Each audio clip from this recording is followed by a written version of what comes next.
Started out on live, man, that was the play. Streaming every night, building up the sway. But as the site faded, I had to find my way. Now I'm hopping platforms, surfing through the fray. Got my crew behind me, yeah, we call them givers. Chillin' IRL, catching all the rivers. Farkle in the chat, bringing lost to the grind. Talking crypto games while we sippin' Jack Fine. Gives a minute, yeah, we take our time. Living in the moment, the life's a subtle rhyme. From the land down under, streaming through the night. New Zealand's vibe, surfing waves day to night. Always looking for the next thrill, that's where I ignite. Community so solid, always shining bright. Rolling deep and cruising for the height. From the struggle to the stream, it's all just a game. But with the giver found, we're making our name. Jack and crypto profits, life just gets sweeter. Every view and every stream, making life a keeper. Give us a minute, yeah, we take our time. Living in the moment, life's a subtle rhyme. From the land down under, streaming through the night. Got my heart on my sleeve, everything feels right. So here's to the journey, no regrets in sight. Each laugh and each tear, it's a beautiful fight. Keep the wave rolling, let the good vibes flow. We're the givers, together in the show. Gives a minute, yeah, we take our time. Living in the moment, the life's a subtle rhyme. From the land down under, streaming through the night. Got my heart on my sleeve, everything feels right. Hello, the internet. It is Thursday, the 7th of August, 2025, and welcome back to the channel. I've got to really remember to stop that. Stop it! And, well, we did a stream just recently about the midnight airdrop, the Glacier drop as it's known. And, well, we were saying that we should check that out. We don't want to miss it. And it turns out it happened the next day. Was it the day after? 2 days after we did that stream, Glacier drop opened up. So what I want to do on this stream, or the Glacier drop claim phase opened up. So what I want to do here on this stream is to look at how you can claim your midnight tokens as part of the Glacier drop. And we have to do a few things to get there. We've got to set up a brand new Cardano wallet. It's got to be a fresh wallet, a fresh instance, an unused wallet. And I'm probably going to use a new wallet, like a new standalone wallet. Like I'm not going to use an existing. I think you need a new address anyway. So I've got an Exodus wallet with Cardano in it, but I believe I need to have a completely clean, untouched address. So I'm going to use a recommended wallet. We'll install it and we'll go through that way. Now, I'm perplexed here. Just technically I'm perplexed. I'm still seeing a lot of issues, a lot of staggering, a lot of jittering, I'm not used to this crap. I'm not too sure what's going on. I've made some changes. They obviously haven't worked. I'm not going to worry about it. I'm going to just persist through as we are. Also, I'm just concerned here on my chats that they're not working either. But last time we did this, Soulbound TV took forever to connect. Still not connecting through social stream. It's right there. It says it's auto-activated. The profile's right there. It's signed in. I don't know why it's doing that. I'll keep an eye on it if someone chats over there. But yeah, you can watch this wherever you want. I don't care. Watch it wherever you want. But let's start by let's start by muting my browser source. You idiot. I got to do all this too. My bad. I've got to set this crap up. Every time I do a live stream, I should know about this. Keep an eye on it if someone chats over there. Still doing it. What's open now? That's Soulbound, funnily enough. Soulbound doesn't mute when it opens up. Awesome. I'll just mute the tab. I would like to be able to mute the site globally. So let's go over and learn about this. The midnight airdrop, Glacier drop claim phase is live. And Botrix has correctly joined the channel. Does that mean that it's working? Let me just check one more time in the Soulbound. By the way, I went on to Soulbound TV this morning when I woke up. There was not a single streamer live on that platform. I took a screenshot of it. I was like, what are you saying? This site has no one live? Like the carousel was empty and it said there are no streamers live. I don't think even in the deepest, darkest, depressing days of DLive, I don't think I ever saw no one live on the platform. But either way, hello the internet for the 27th time, spelled incorrectly just to see if it works, and it didn't. Okay, I guess we'll just chat elsewhere. How about over on Kick? See if Kick works. Kick works. So I don't know why Soulbound. I'm not really worried though if I went there live. I went there this morning and no one was live. Not my issue. Beamstream? Beamstream's active. So it's Soulbound. Okay. Who cares? Let's move on. So here we are bringing irrational... We've read all this, right? We've read all this. Midnight's Glacier drop is now live. Claim your night. Let's click it. We're doing this live, folks. We're doing this live.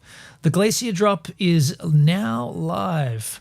Glacier drop, the first claim phase of the night token distribution, is now open to eligible participants. Claim now and secure your place in the future of Midnight. Claim now. Learn how to claim. Let's learn first. Pretty certain we've got to set up a new wallet. We did read this. I'll just go through it ever so briefly. How to get night tokens, learn how to participate in the free night. To complete the process, you must follow these 3 steps. Make a claim. First step to receiving night is to claim an allocation. Then you wait for your allocation to thaw. That's over a 360-day period. Claimed tokens, claimed allocations are initially frozen, which is locked and must thaw. Step 3, redeem your allocation. You must redeem your thawed allocation to complete the process and receive the tokens. So it's not just waiting for them to thaw, it's waiting for them to thaw and then going over to the ice tray and cracking the ice out, you know?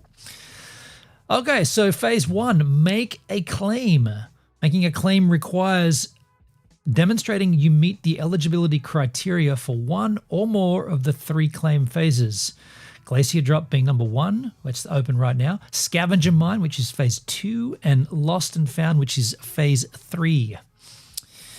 Yes, and currently there they are, Glacier, Scavenger, and lost and found. We're now live on the Glacier drop phase, the first claim phase, and the namesake of the night token distribution. You've got from the 5th of August, which was 2 days ago, to the 4th of October, which is a totes of 60 days. If you held a minimum $100 equivalent balance in native tokens in an address belonging to a participating network such as Cardano, Bitcoin, Ethereum, Solana, XRP, Binance Smart Chain, AVAX, or Basic Attention token during the snapshot, you're entitled to an allocation. What is night? We've already learned about night. We don't need to learn. That's what we're getting, by the way. That's what you'd be receiving. How to make a claim. Access the Night Claim Portal. The Night Claim Portal is the official user interface of the Night token distribution. Through the portal, you can participate in the Glacier drop and Scavenger mine claim phases and later redeem on your claimed allocation. First off, you enter the origin address. An origin address is an unsanctioned blockchain. An unsanctioned? Unsanctioned, so that just means you own it. It's your address from a Glacier drop participating network that at the time of the snapshot, which has already happened, as you would be aware, met the minimum $100 equivalent balance in qualifying tokens to be eligible for the first claim phase. The origin address will be used as the basis for determining a claim's specific allocation of the night tokens. So if you have multiple addresses, you might want to punch all of them in and just verify. Stage 2, part 3, you enter a destination address. October 24, 1955. A destination address is the registered location for the redemption of your claimed night allocations. That is, for receiving your redeemed tokens. Destination addresses for the Glacier drop and Scavenger mine claim phases must be a Cardano address and must be unused. That is, they must have no transaction history. Now, this is to encourage new users to the chain. That's how I understand that. One destination address may be used to receive multiple night claims, and the same destination address can be assigned for claims made during the first 2 claim phases. So once you've set this address, you can use it for multiple instances of this token distribution. Step 4, you accept the token distribution terms. You must accept the night token distribution terms. Number 5, you sign your unique claim and complete the claim. For each origin address, a unique claim message binds together the corresponding allocation size, destination address, and a hash of terms and conditions into a bundle that a claimant must cryptographically sign, thus proving ownership over the origin address and being allowed to complete the claim. Seems pretty straightforward, right? Once that happens, you wait for a scavenger mine, which is the unclaimed phase. After that, you start waiting for it to thaw. So where we are right now, we've done all this the other day. So where we are right now, we are at the point of claimage. To claim first, we need to set up a wallet address. Now, I believe I've already connected an origin address here, and so I can already see, unless that's just an example. I think that's me. I've got to load up. I got to load up my Eternal wallet here. I loaded an Eternal wallet, eternal.io. Let me just load this up. I'll do this off scene because this is my private wallet. And I just wonder if this is the wallet that I've connected previously to this claim portal. Now, of course, my wallet's not loading. Okay, there it is. A multi-platform Cardano wallet app setup. Simple, there we go. Enter my code here. Enter it a second time. Hope this is correct. Yes. Just give me a second here to open this up. And it's loading to a 35, 40, 50, 50, 50, 55%, 60, 70, 75. Eternal V2 is loading. New wallet. What? Wait, did I open this? I've got it as a... I beg your pardon. I should have opened this from the extension. I went to a fresh instance. If I just open up the extension, it should just go straight back to my... We'll see. Hopefully it does. Seeing a lot of jittering there. A lot of shaky shake.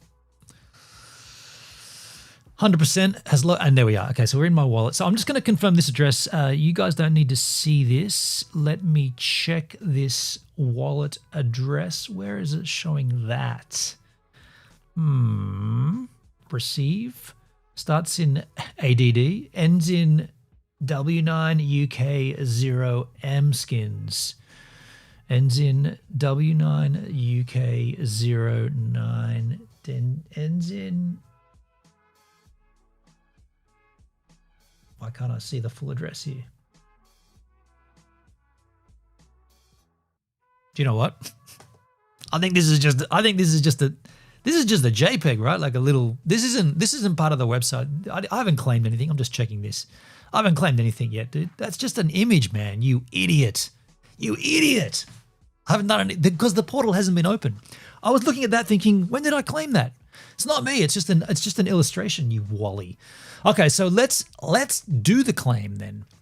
So I wonder what's going to happen now, because during the snapshot phase, my Cardano was in my Exodus wallet, and I'm going to check my Eternal wallet. I don't think this will work. Let's try. Claim now. Okay, we're claiming, folks. The midnight terms and conditions. What's this? Enhanced hardware wallet support coming. Okay.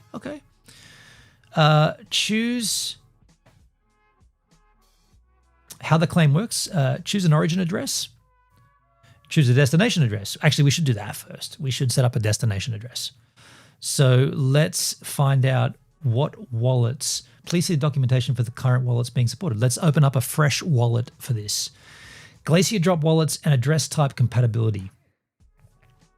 This article lists all the Glacier drop tested verified wallets and known compatibility address types for each participating blockchain. The Glacier drop development team has made significant efforts to extend support to as many types of wallets addresses per network as possible, despite the enormous complexity. Oh, these are the claim addresses.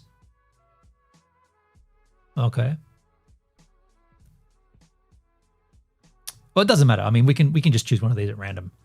Browser extension, Lace, Yorio, Yoroi, Typhon, Guro, Vesper, Eternal Desktop. Okay, so let's set up a fresh instance of one of these. Let's pick the top one, Lace, right? I don't know what Lace Wallet is. Let's find out. Lace Wallet.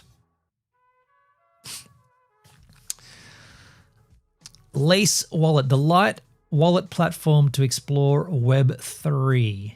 Lace.io. I'm going to assume that is the correct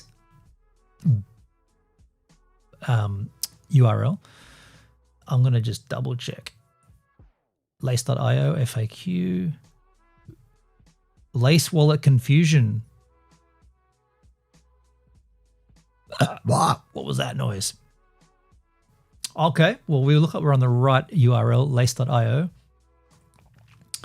The fast and easy way to explore Web3, Lace by midnight. The claim phase of Glacier Drop is here. Use your Lace wallet from IOG to claim. Well, I'm using my Lace wallet to send to. This is my destination wallet. You might have used the Lace wallet before. I never have. If you've used it before, you might want to check your existing wallet. I'm going to create a wallet here to be able to send to. So let's add this to the Brave browser, trouser, wowser, bowser. We're going to add it as an extension. And we'll add the extension. And then I will open it. I guess I'll have to find out. Oh, there it is. Oh, no, it's downloading. It's downloading. By the way, it's very quiet in here today. No one's here.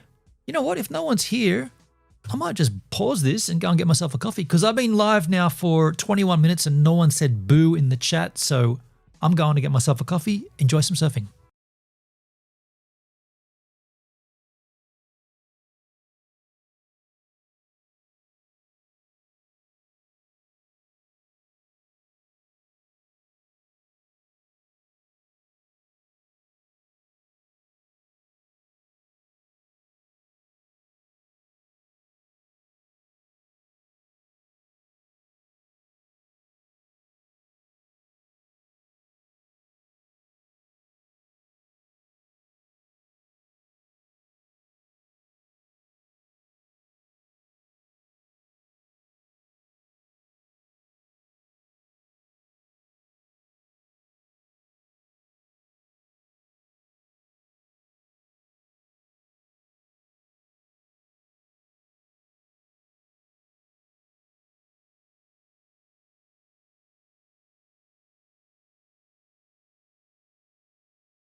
come back and all I've had is a single bot in my chat. Awesome.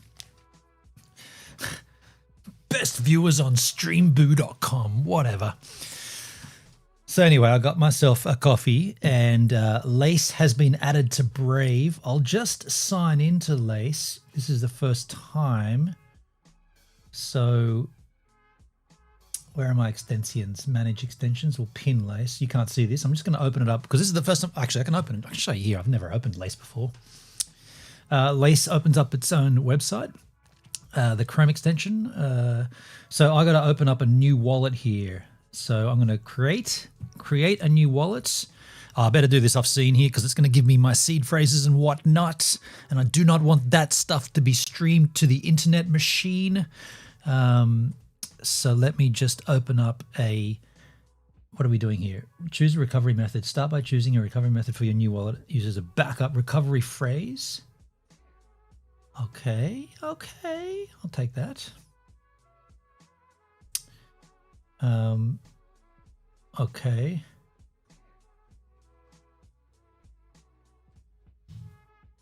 Okay, I'm going to put this.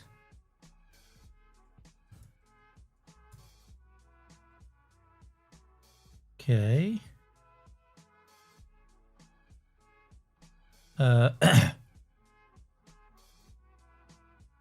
Okay.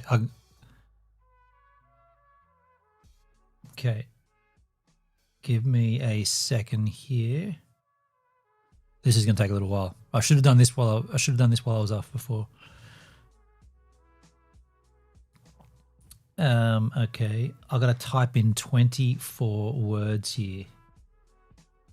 Okay. Really? I got to do all of them? Okay.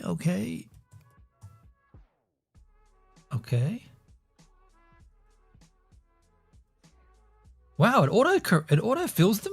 That's weird as you start typing it. No way. That doesn't seem very legit. Okay, here comes 5. Okay, hold on a second. That's weird. Security. Damn, dude. I don't like this autofill. I guess it doesn't quite autofill exactly.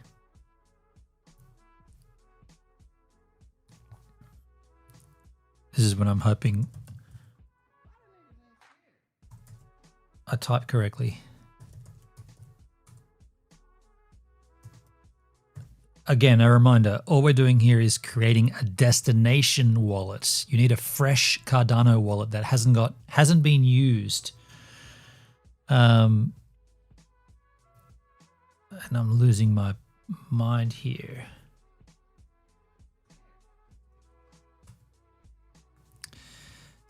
And that coffee smells good. Okay.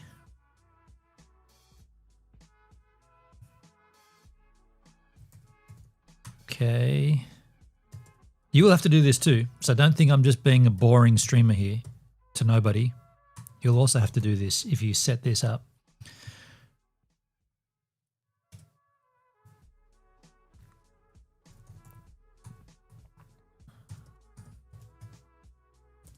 Oh, spelled it wrong. I wonder if it's going to ding me on that. Okay. I just typed in 24 words. It's going to be called wallet name. I'm going to call it Gives. Password. I'm going to make a password here in my password manufacturer.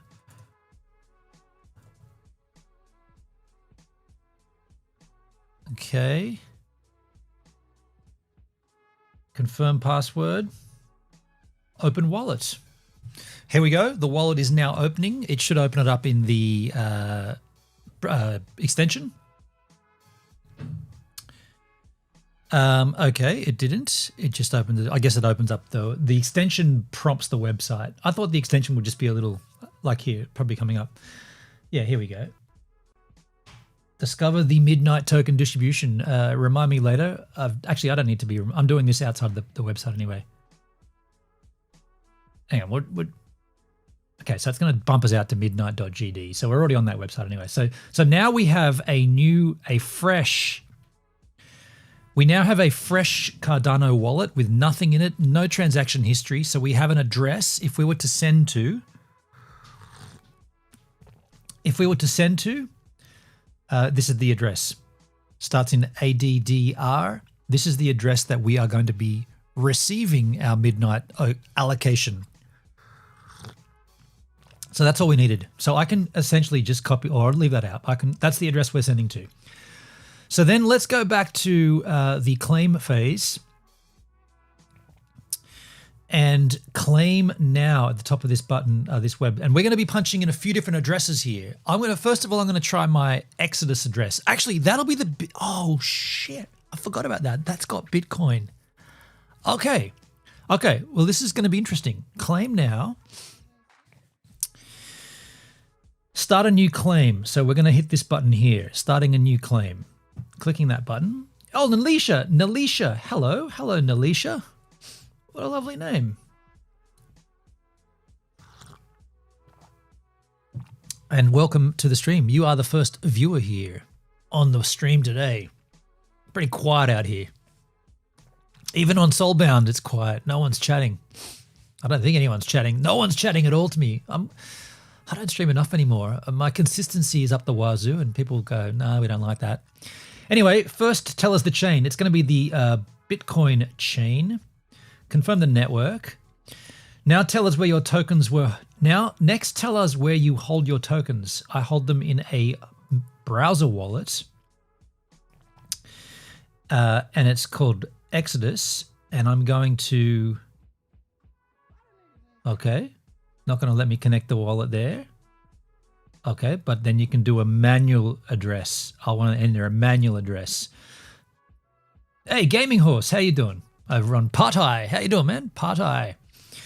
So I'm going to now get off here and I'm going to enter my Exodus wallet Bitcoin address.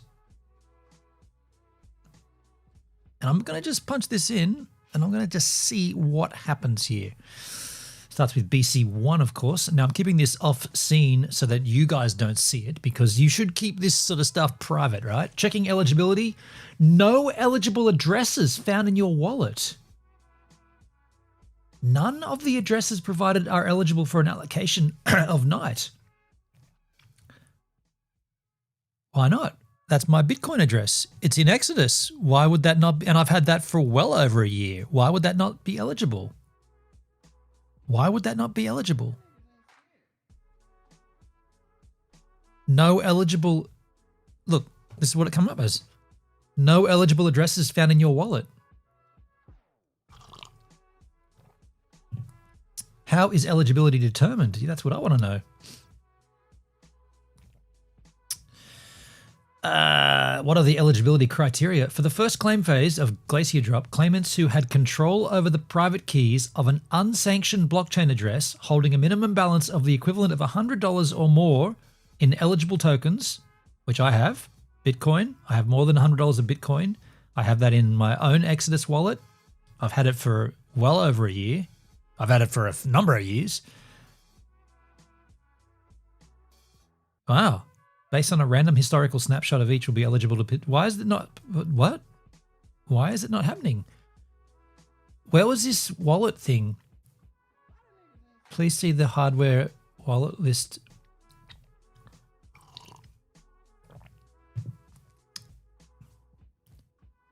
If they're going to tell me Exodus doesn't qualify, that's going to suck. No, Exodus is right there.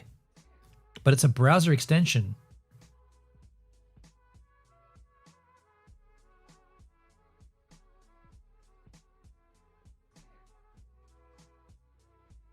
Wow, I'm baffled by that. I'm genuinely baffled. I don't know what to do. That was going to be my big claim. My big claim. Wonder why that's not working. For non-Cardano-based claims, if your favorite wallet is not listed as verified, it was not tested, but Exodus is listed there. Exodus is listed there. Exodus is right there. I'm confused. Let me go back to the claim. I'm just going to do this off scene and just try it again. Choose a different origin address. Choose the blockchain, Bitcoin, confirm the network. I might just try going with the browser wallet, but then it only lets me. Okay. Hardware wallet. Let's try that way. It's not a hardware though. It's got to be a manual address. I just went through and tried all these options. Right, browser wallet obviously only gives you the browser wallets that you've got. Now I've got a standalone app of Exodus. Hardware wallet only lets you choose Ledger or Trezor, which I don't use. You have to enter your address manually. I did. Check eligibility. Not eligible. That address definitely has Bitcoin in it, and it's had it there for a while. What's going on?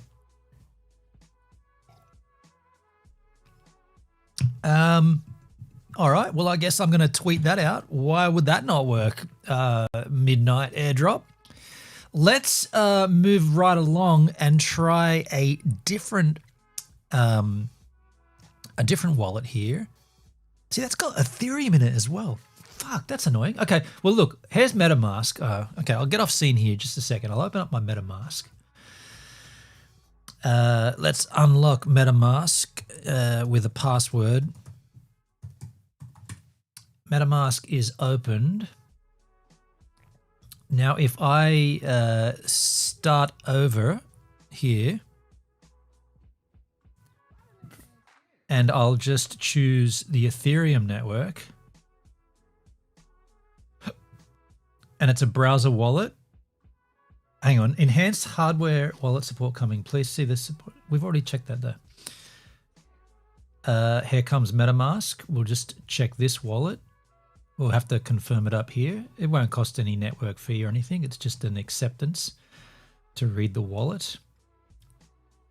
Now I'm going to let this roll on screen because there's not a lot in here. Here is the Ethereum blockchain address. There is the the address there, and let's. What? No eligible addresses found in your wallet. The fuck? Oh, wait. Okay, so I don't have more than $100. I don't have the minimum amount of Ethereum. That's why I was confident or content enough to do that on stream. I don't have. I just use that for dust. So I don't have. I've got less than like $30 of Ethereum in there. Let's keep going down the list then. Let me open up the Phantom wallet. I've got a Phantom wallet where I bought some Solana and some Haktui. Let me open that shizzle up and see if I've got nothing in there as well. So far, this has been a big fat fail for me, hasn't it? What I'm looking for, Phantom. I'm pretty upset about that Bitcoin claim. That was going to be my my whopper. Well, not really a whopper, but at least that was gonna be the most substantial part of my claim, I would have thought. So here is my Phantom wallet. Solana is the chain we're looking at here. Haktui, but the Solana, I haven't got enough Solana in there either. Shit. I'm not gonna get anything here. I got less than $60 of Solana. Okay, let's try. Let's start over again. Okay, please select the blockchain, Solana, confirm network, browser wallet, Phantom is installed, continue in Phantom, we'll let it read my wallet, no eligible addresses. Hey, Midnight, fuck you for making this not, it's not really whales. I just don't have enough. Like, I just don't have. I thought this was supposed to encourage everybody, but if you only hold $30 worth of Solana and less than $10 worth of Ethereum, not for you. Bad luck. I'm getting nothing here. Now, should we try Basic Attention Token, the cryptocurrency you get for free by using the Brave browser? Is there going to be $100 worth of that? There is not. There's not going to be. We might as well try it though. What a gigantic fail. Start over. Starting over. We'll choose Basic Attention Token. It's in a continue MetaMask wallet. Brave wallet's installed here. Continue in Brave. Oh, I've got to open my wallet first. Let me do that. Why did that not open? Okay.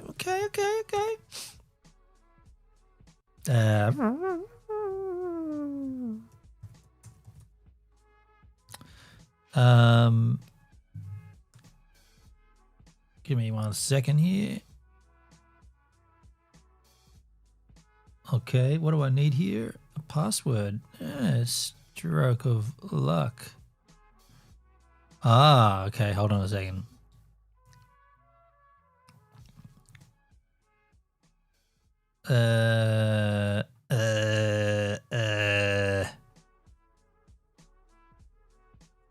Okay. I'll just try this. Wait a second. Right, I'm doing this again. It's going to ask me to... Why is it not letting me punch in my wallet address? Where's Brave? Brave wallet.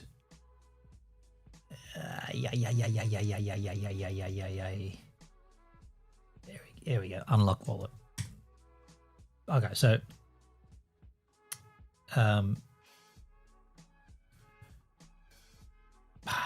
sorry about this. Just trying to unlock my wallet here, folks. Trying to unlock this. Just make sure you trust this site. Yes, next.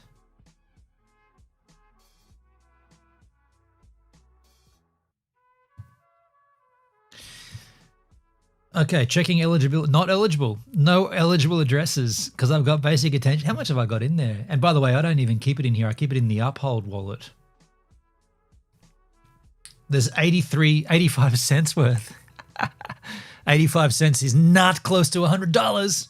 Okay, so this midnight airdrop might be good for you. For me, it's been rubbish. I was hoping for Exodus. In fact, I wasn't hoping for it. I was banking on it. Let's find out.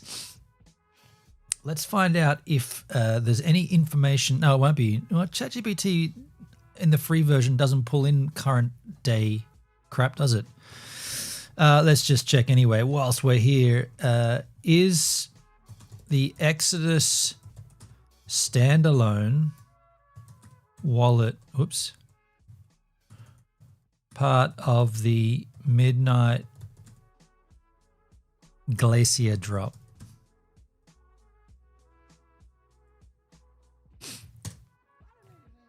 Searching the web. Looks like Exodus standalone wallet is not supported for claiming the Midnight Glacier airdrop. Midnight's airdrop claim process requires a SIP30 compatible Cardano wallet capable of connecting to DApps and signing claim messages. Verified wallets include Eternal, Yorio, Typhoon, and SIP3 Cardano wallets. Exodus does not support connecting to the Cardano DApps or signing such messages. The backup from Learn Cardano states, is my Exodus wallet eligible? At this point, we are unsure as you cannot connect Exodus to a Cardano app with a website.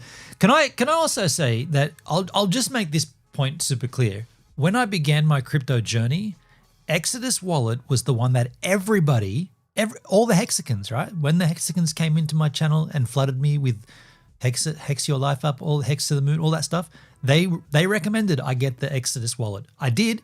That wallet was not eligible for the Pulse Chain claim or the Pulse X claim. The Exodus, and now it's not eligible for the Midnight Airdrop claim. So why does everybody rave and rant about Exodus standalone wallet? It seems like it's very standalone. It's just a wallet, right? Am I pissed at that? Yes, I am, because that's where I hold my Bitcoin. So pretty annoying. If you have Cardano, Bitcoin, Ethereum, blah, blah, blah, blah, another wallet, you can export your private keys, import that in. No, you can't, because you've missed.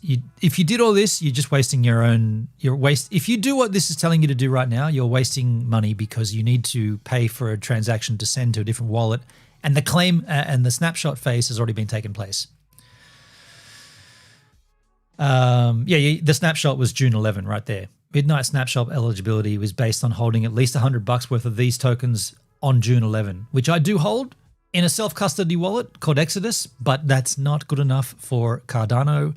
So even though I've been very interested in this and I've been watching it and I've been following along, I'll say right now, bam to Cardano. If you can't claim from Exodus, that's shit. That's shit. So I'm going to be claiming nothing. I'm not going to get anything for this. I got nothing. I did buy more Cardano, put it in that Eternal, and now I've got a Lace wallet. I'm never going to use that either. Of course, you shouldn't get too carried away like I am, because it's just an airdrop and the tokens are probably going to be worth nothing anyway. But it might be nice well, it would have been nice to get a few of them, right? Just a little taste. Am I bitter? Of course I am. Am I going to go on about it? Probably for a little while, and then I'll be over it. So you've got 58 days worth of this claim phase to be pissed off. 58 days, 7 hours, 12 minutes, and 58 seconds. That's me getting pissed off for a long time. Okay,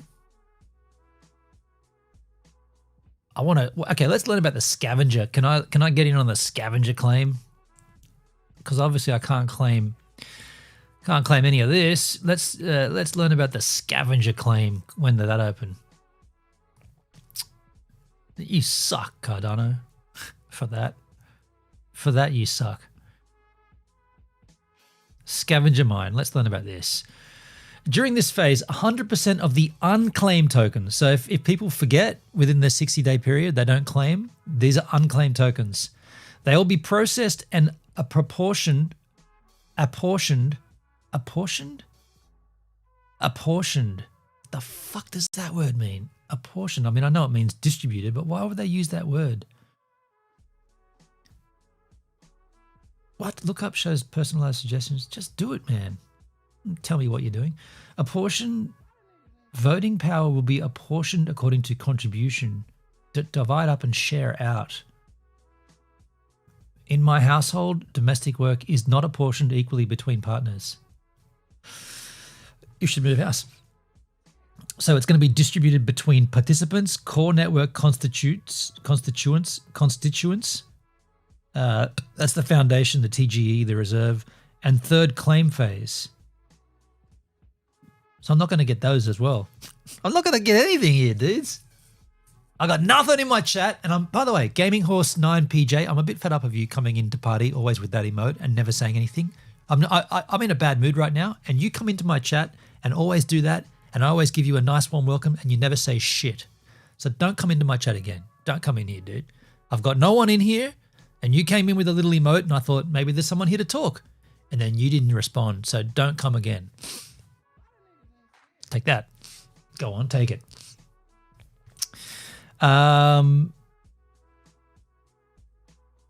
Yeah, can anybody reach out to Charles Hoskinson and get him on the line? We've got to talk about this shit. Why would Exodus? Why can't I claim through Exodus? All I've got to do isn't the point of pasting in your address proving ownership? Why does that wallet need to be able to connect to DApps? If you can prove through the chain that you hold those. And why would you claim for someone else? Why would you put a random address in? If you're pasting an address in this claim phase, where was it? If you're pasting an address in here manually, like I did, let's go back, start over. You're choosing Bitcoin. Where's my Bitcoin address? Hold on a second. I'll just do it one more time for shits and giggles.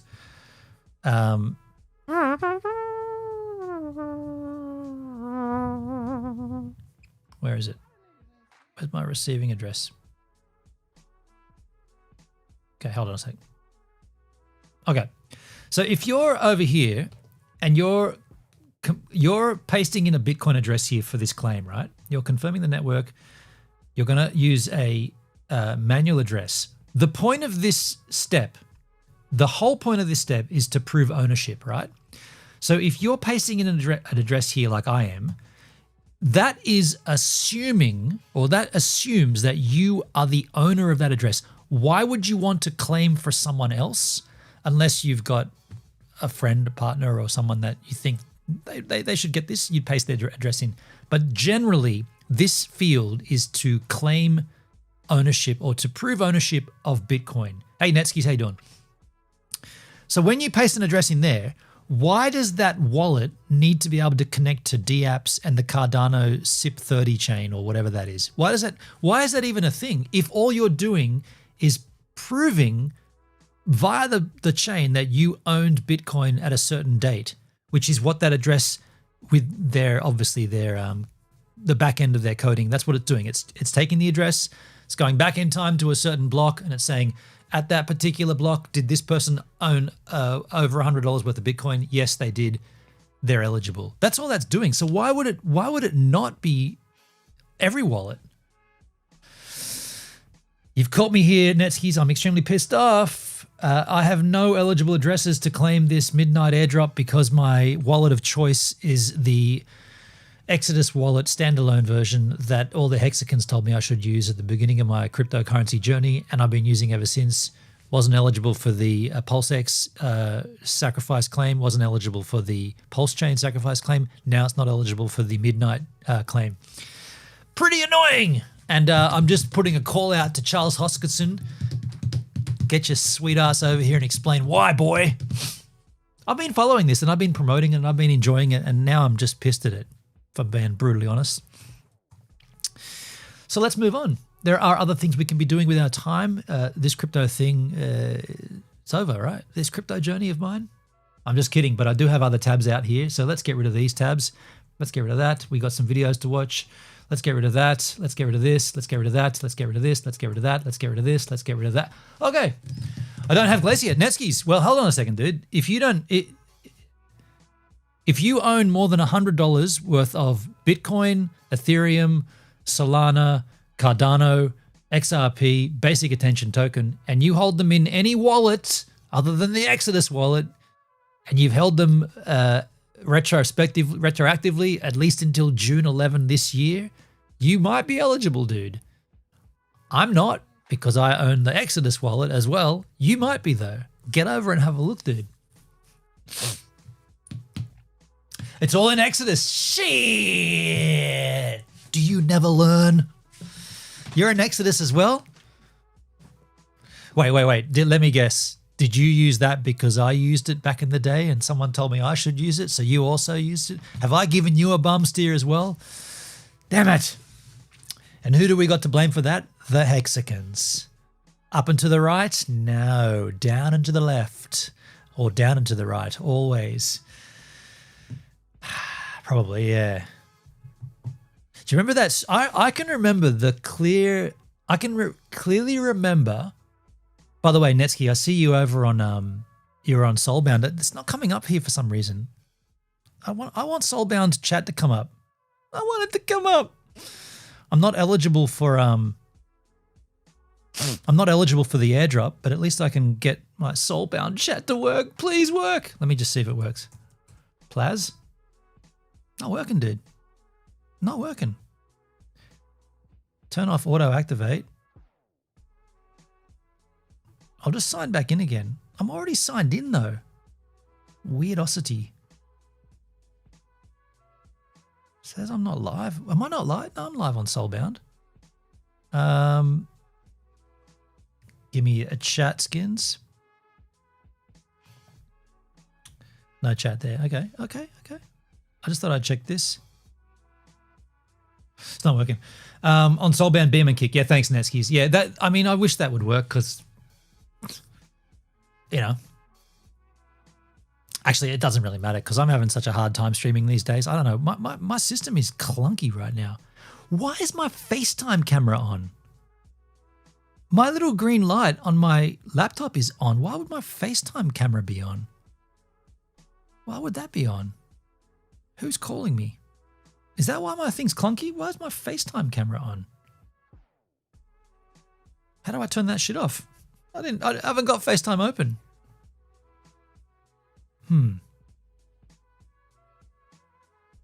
Perplexing. Perplexing.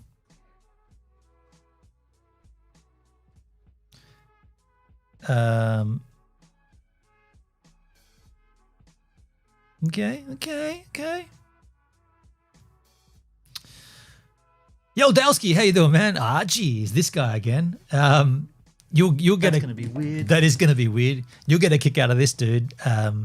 All the shit I've been talking about preparing for the midnight Glacier airdrop, it doesn't work. I'm not eligible. The Exodus wallet, whoosh, it's out. So all this hype I've been given for it or G'ing up for it, can't use it. Pretty annoyed at that, if I'm being brutally honest. Yeah. Have a good laugh. Have a good laugh. And you know what? I was thinking, okay, I'm gonna claim a little here because I got some. I bought a little more Cardano.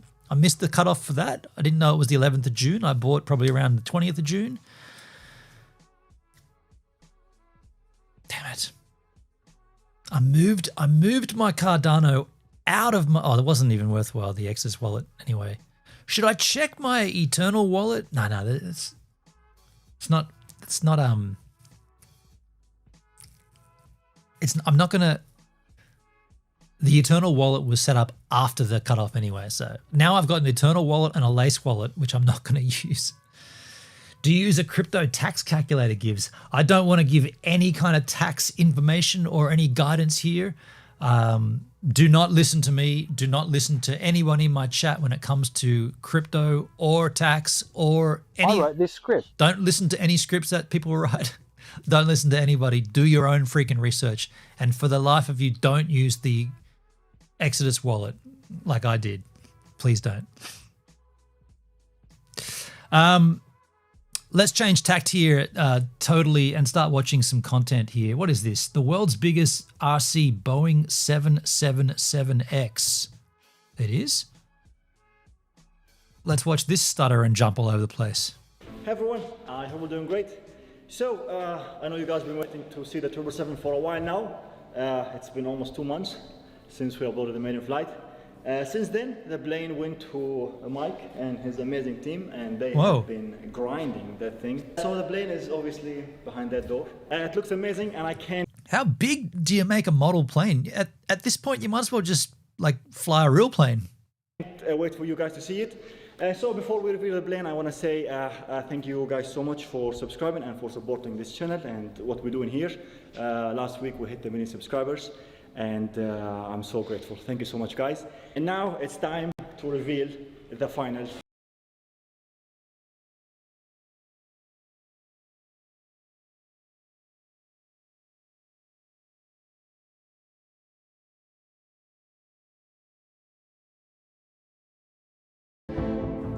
Do you know, I just had a thought.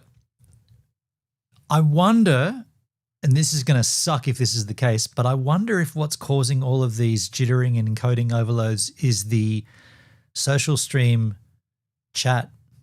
I was saying to you the other day, I haven't done anything different with my streaming setup, but for the last little while, it's been super clunky. And the only thing that's different is using socialstream.ninja for that chat. Is it worth turning it off and just checking? I feel like it might be worth doing that.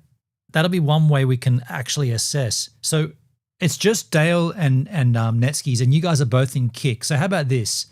I'm going to turn off socialstream.ninja. I'm going to quit it, and I'm only going to look at the Kick chat, and it's not going to be on screen. It's only going to be what I see up there, just for while we watch some content for half an hour or so, and we'll see if it makes a difference. It's the only way to learn, right? Like, let's just kill it. Social stream's quitted.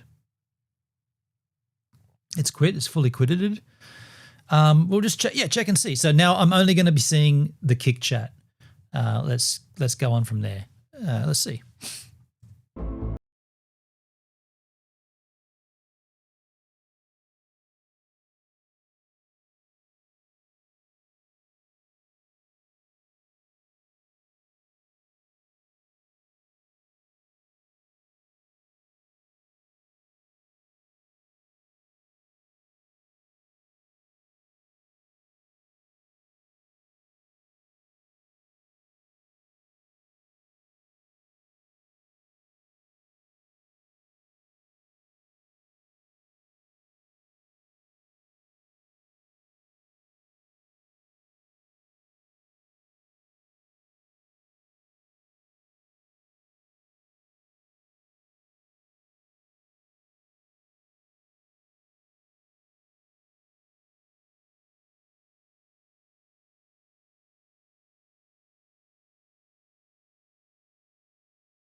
You grab your baby. By the way, everything's working.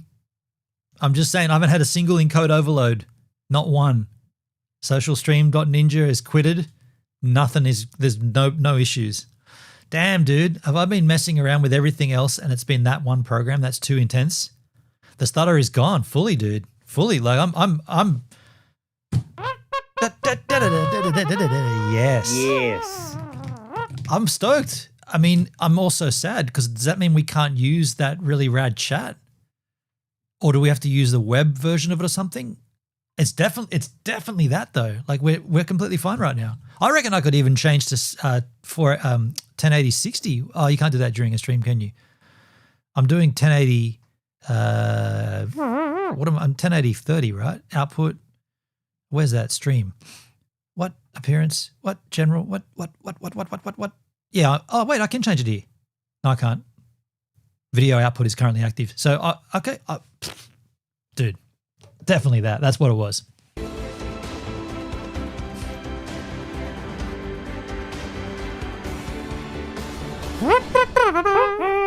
All right, as you can see, this is the Boeing house livery. It's spot on, super scale, it's amazing, and details. Fucking hell. Fabulous. You see the flags as well of the airlines in there. All the windows are actually cut-out windows, so they're actual windows. All the lights are also installed. Unfortunately, everything in this plane looks scaled, looks amazing, except the tires. We are still stuck with those thin tires. We could not find anything like in the market that thick. Like the scale of this is like 70mm thick tires, which they don't exist, so we will have to somehow custom make these things. And yeah. And this guy is like, he's frothing. I mean, and so be it. What an interesting project. Paint job, spot on. It's so beautiful. Look at those engines with the logos as well. Even the spinners, they painted the spinners. I mean, they guys killed it. We're all excited, and yeah, I can't wait to see it in the air with the new dress. All right, let's go.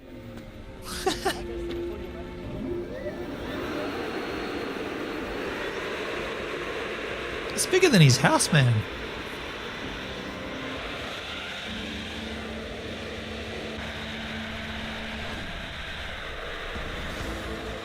Far out, dude.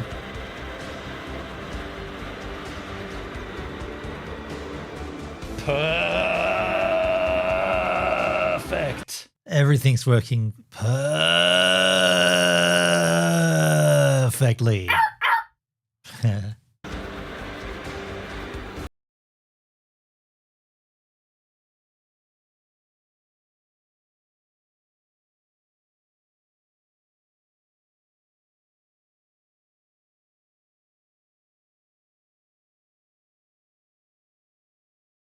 Wrong that I kind of want to see it crash. Is that wrong? Like, I'm all for his project, but I also want to see it crash and burn. Ready? Ready, ready.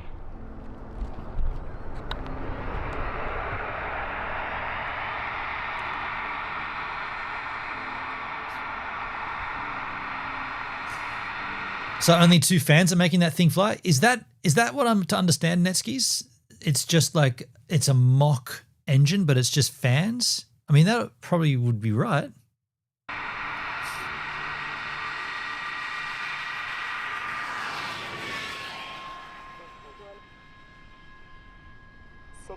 Oh! What the hell? A wheel came off.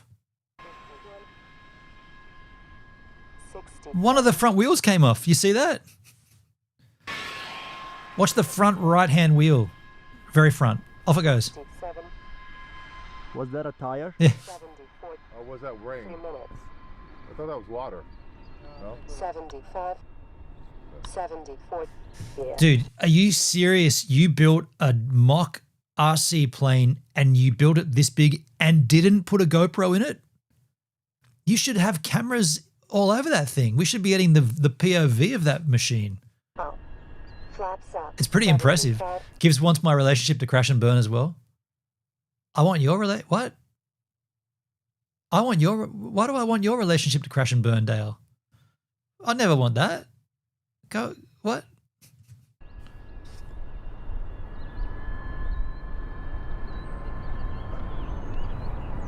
$81.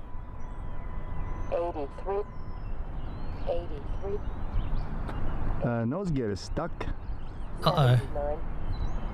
79. 78. What's with the nose gear? It's going to make for a hard landing.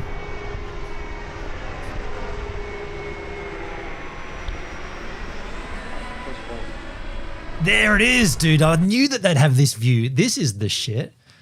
Now you got my interest.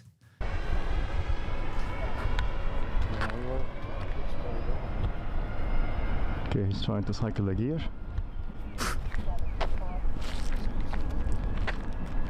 I don't know why this is so rad, because we've had drones now for like a decade.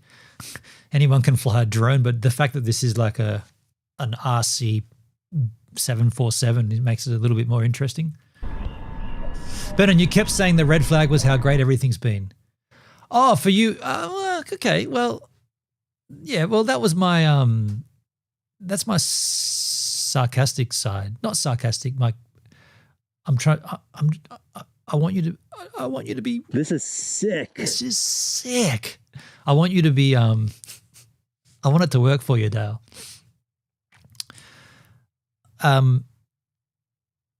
Yeah, I want the best for you. I want the best for you, man.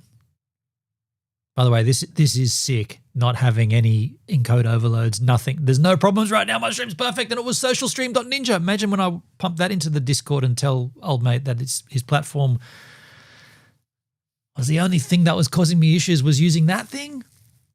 So what are we going to do instead, though? I got to stop this. Now that I know that what the problem was, how can we remedy this? Because I really love using his chat. What can we do to remedy that? Can I not use the standalone version? Can I try using the web version?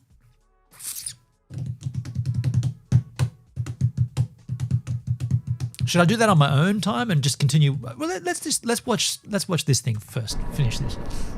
Okay, gear is all down.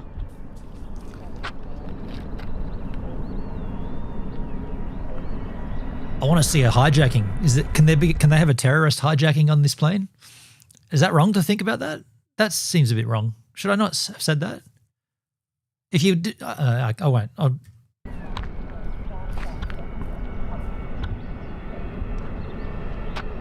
We're going to have a little fun. We are having a little nothing fun. else to do, so let's have a little fun. Let's right? have a little fun.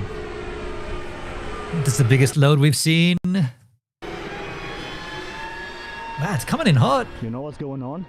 I'm afraid the lights are blocking it. No. Yeah.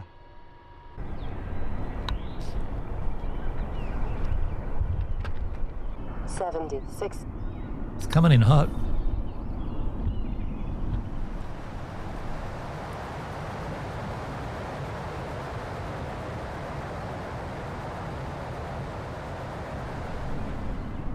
$62.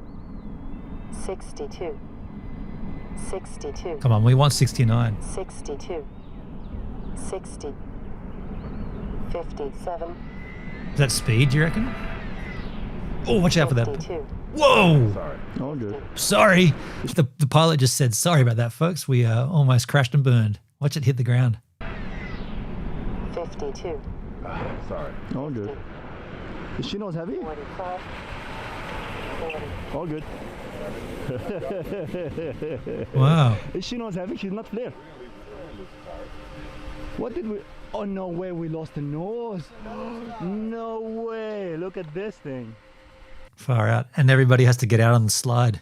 Yeah, I didn't have the flare. I couldn't get the flare. I see. She was heavy. You want to say what happened?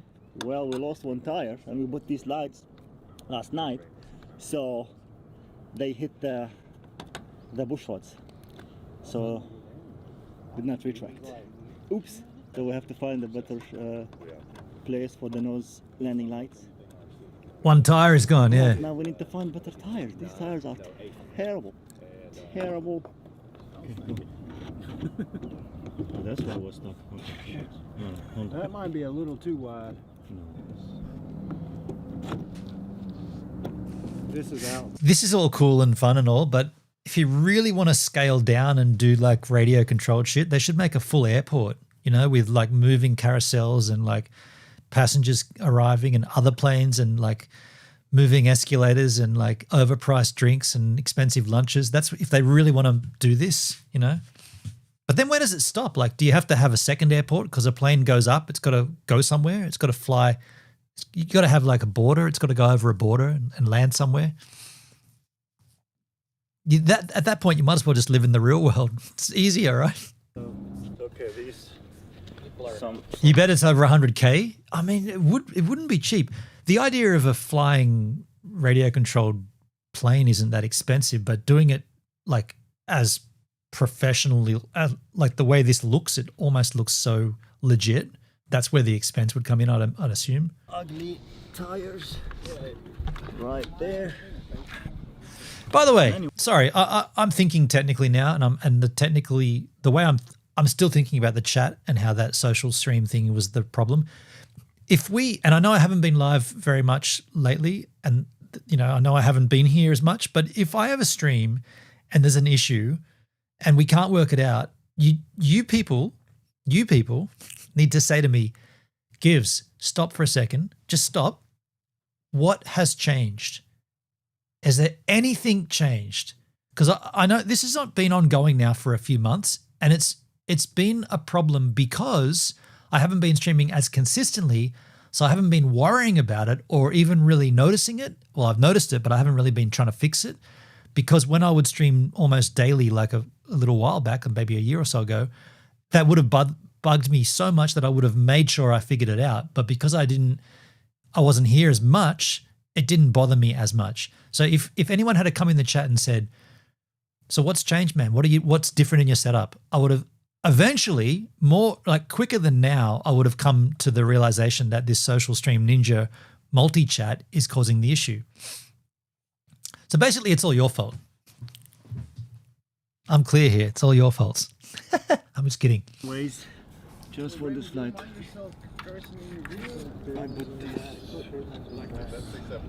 Can you put both?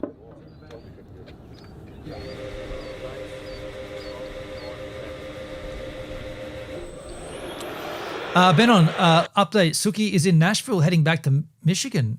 She's in Nashville. Okay. What's she doing? She was there visiting, or plans change? She's in Nashville heading back to Michigan. Okay. So Michigan's her home. Okay. Plans do change. Yes. Yes, they do.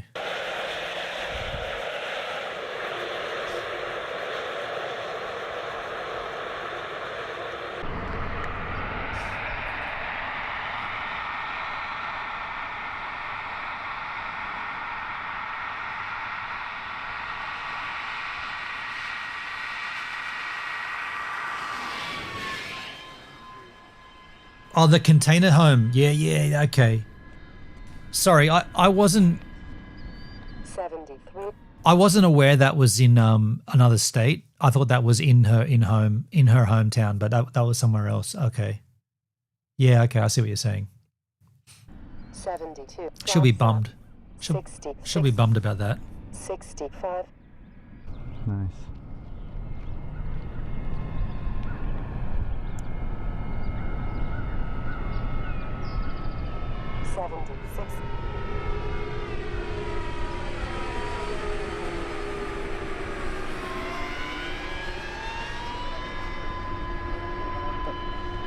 Wow.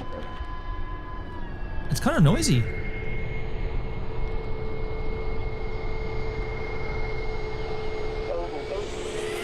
Whoa. Yeah. Should I land now? Down. Flaps. It even sounds like an airliner.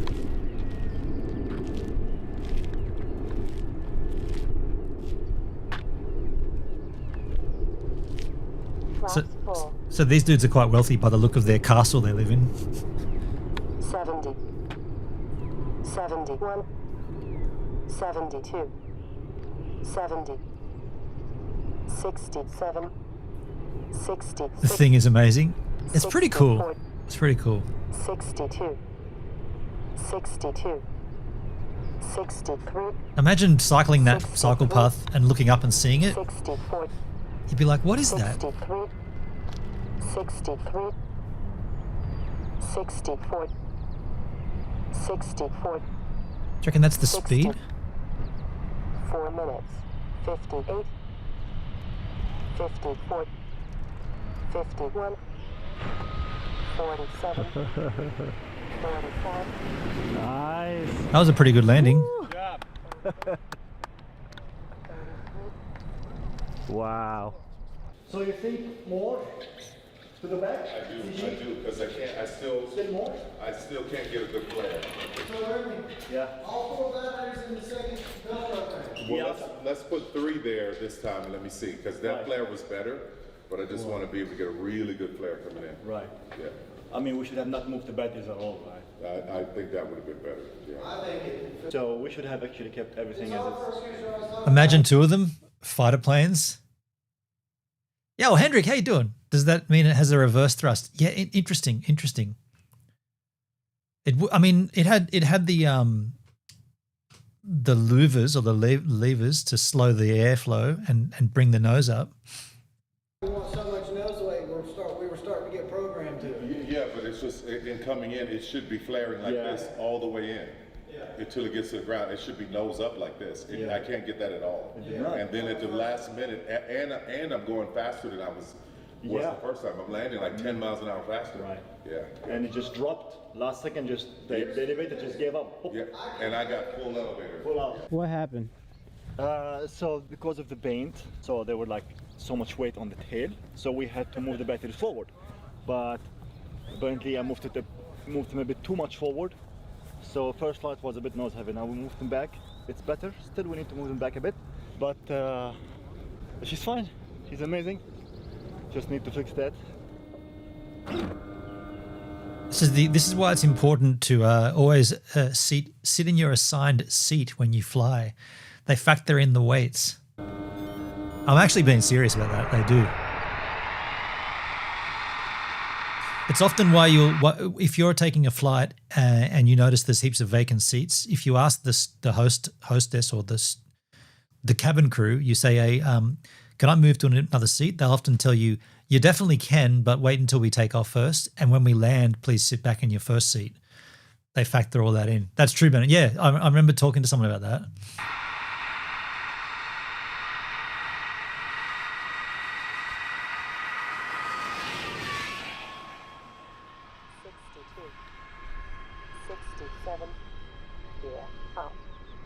Flaps up.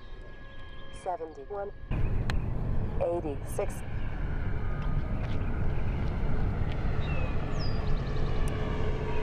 It looks official with the lights on and everything. Like,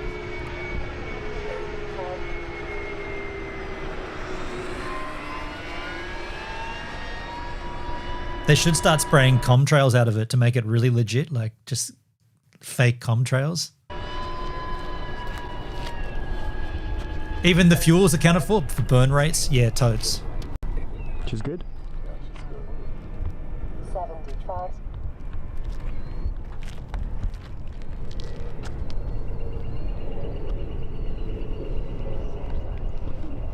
80. Whoa, 68. that's nosing down. 67. 65. 59. Whoa, no wheels. 59. Oh, he's like doing a flyby. I thought he was going to land then. I was like, you didn't put the, you didn't cross-check an arm doors. Battery 50%. 79. 94.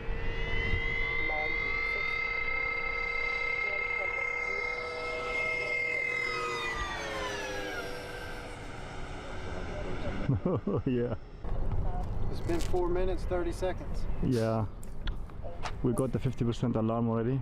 It's kind of funny just watching them watch it because this is all it does, huh? It just flies. It looks like a smaller version of a real one.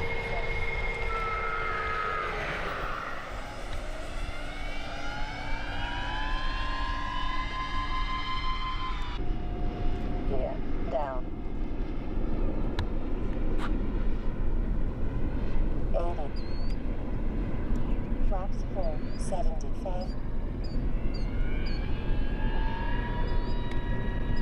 That's rad. 72. 72. He doesn't look short of money. No, he looks very wealthy. 63. 61. 56. 55. 52. Wow. That's a better landing. 42.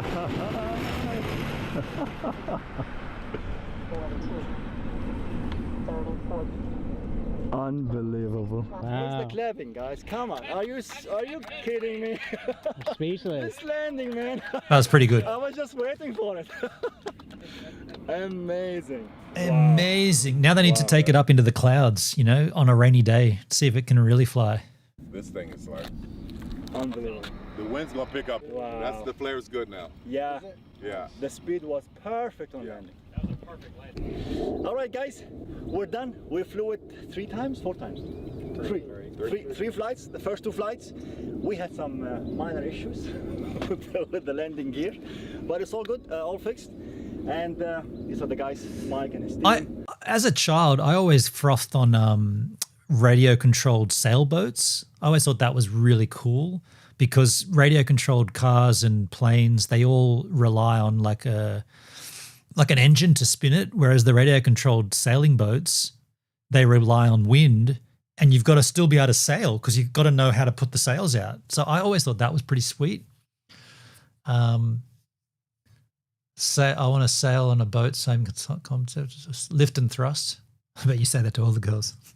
Chris on the CNC machine, and that's what you guys know him. I want to thank you all for watching. We'll see you guys in the next video. Bye. Let's go.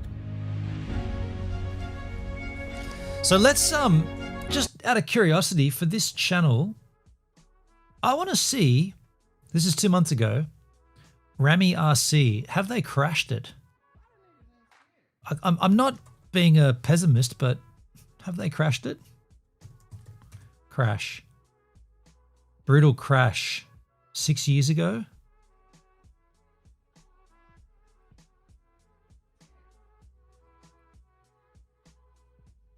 Let's just take a look at this, huh? Cut to the crash.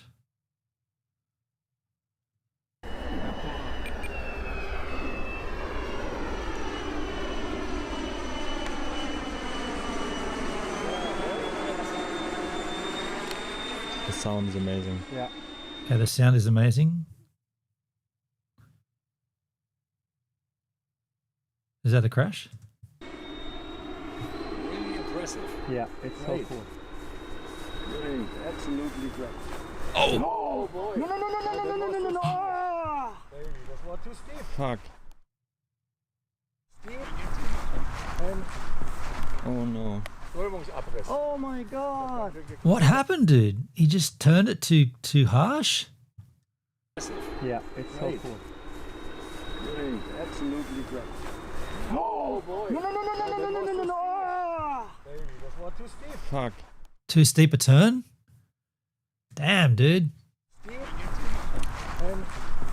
Oh no. Sounds like a real airliner, right? God. Oh, it's smoking. Oh, there's fire. Go. There's fire. Do they not have extinguishers and shit?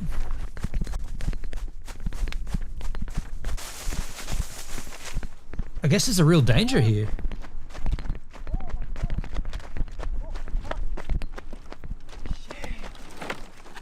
Like this.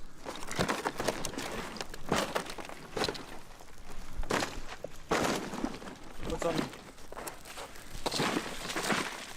Oh my god. Shit. The AC is burning. The AC. Why it's burning? Why it's burning? Fuck. That's fine, but the airplane. Jump. That's an Air New Zealand logo. Oh my god. Yeah, true, yeah. She's gone. She's gone. She's gone. Let's put the batteries away. A bit late for that. I mean, if anything, it's kind of rad that it had a small fire. You know, it's all down to scale, right? It actually landed in the field and caught fire like a real plane would. If I'm being like, you know. Yeah, just shot it up. So I don't know because can we see? Is the camera still here? Yeah. Alex, you have everything up here? Yeah, Well, the camera's gone. Where's the camera? Ja, das ist die Filmrau. Da. Wow. The door opens. Ejection. Is it recording? Still recording. Oh my god! Find the black box. There was black box where? Find the black I box. did not plan for this crash. Yeah, look, I don't know. I was being silly before and I said I want to see one crash, but obviously this is really affecting them, and fair enough, it's their project. Horrible to such a waste. Let's stop here for a second and work on this chat thing, right? Because the whole idea of having social stream for the chat was so we could pull all the chats together. Now we're not having that. Is there a way to do that? Let me find out by bringing up a social stream. Let me I'm just going to open it again. I'm opening up social stream and it's going to cause issues. So here is the social stream app. What are we so this is the standalone. Is there's a new version available? I don't want to necessarily see. Straight away got encoding overloaded. Straight away. Immediately. Yeah, right. Okay. So is there a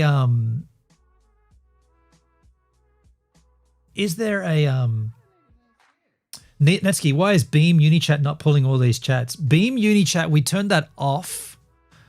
Maybe that's the secret. Maybe that's the secret. We've got to go back to Beam and pull in all the UniChats, and we can display the UniChat because it is. Let me show you about that. Here is Beamstream. Here are the chats on the right-hand side. Now, just out of curiosity, if I chat in Soulbound over here, scrolling is paused.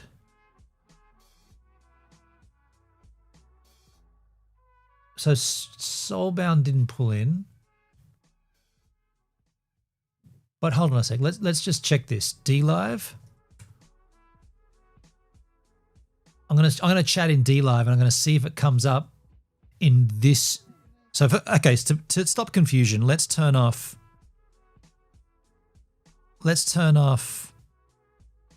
that chat on screen. So where is my profile here? I'm chatting in DLive now. Chatting DLive. Okay, so that pulls it in. UniChat does not have Soulbound yet. So then let's work on. Okay, first of all, before we do anything, let's verify that Social Stream doesn't have a web version, because at the moment the problem is the app is the problem, right? The app is the problem. It's a two-way street, right on Netskis. So let me see. Is there a Social Stream Ninja? There is a web version, right? Social Stream .ninja. That goes to my chat itself. So let's take all that crap out.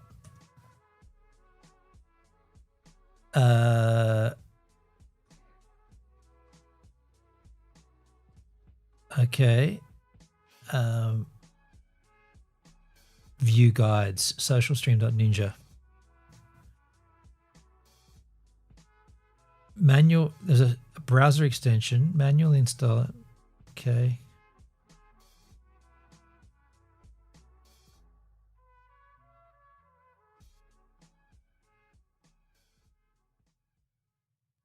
Did I Did I not use this version?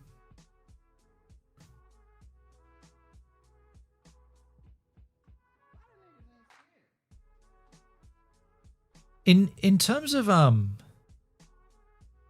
browser extension, have I not got the browser extension?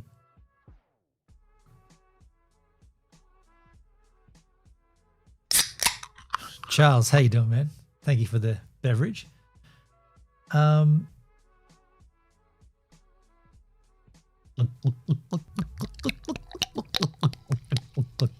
Yes. Yes. Thank you, man. I don't believe I have the browser extension here. Social stream. Manage extensions. I don't think I've got it here. Social stream. Social stream Ninja. It's turned off. Let's turn it back on. Okay, so now it's back on. Okay, so now that it's back on as the extension,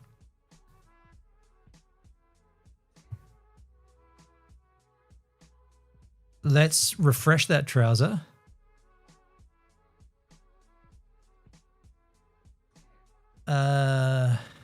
First of all, let's quit this one. Let's quit the standalone. So we're quitting that. You must keep this open. This is not the main application. This is just a background service page that powers Social Stream Ninja. All settings and controls are available through the extension pop-up or main menu. I cannot remember this. It's been a while since we've used it. And I can't see my other chat now because I'm in front of this. Let's... Oh, no, I'll be able to see that. Okay, cool. So let's... Details. It's on. Okay, cool. Let's go back to where it is here. The extension's up here. Is it pinned? It was pinned. My bad. Okay.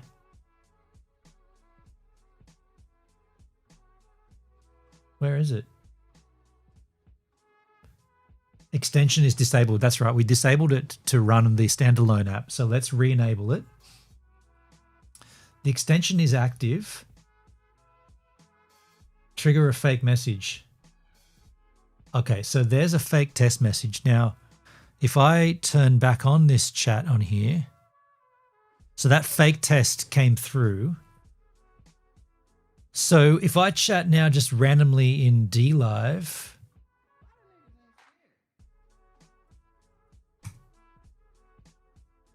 it's not coming through because we haven't set it up as yet. Menu. I'm going to bring this over here so I can seize it better. I'm having difficulty seeing it all the way on that other monitor. What the crikey? Okay, so I'm going to just do this off scene here. Because I'm a little confused at a few things. Okay, let me just open up a new tab skins. Go back to...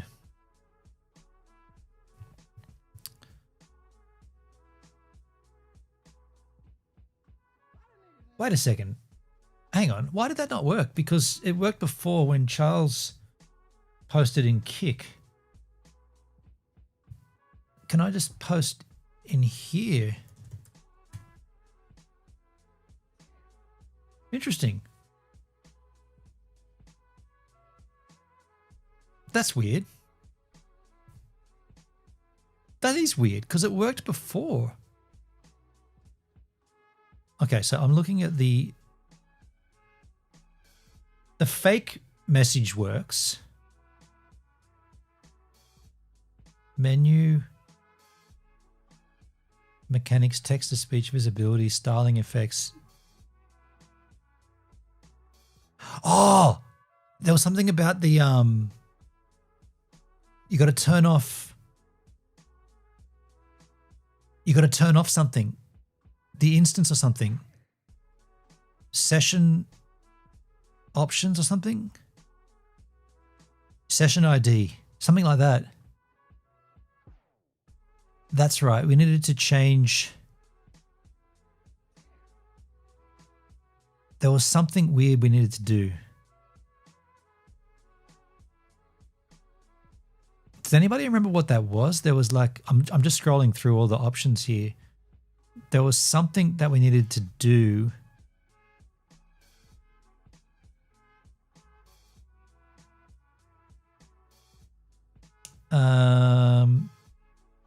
I guess I should load the Discord up and check.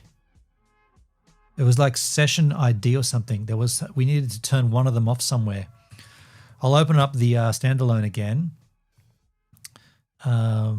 Sources, settings, sessions.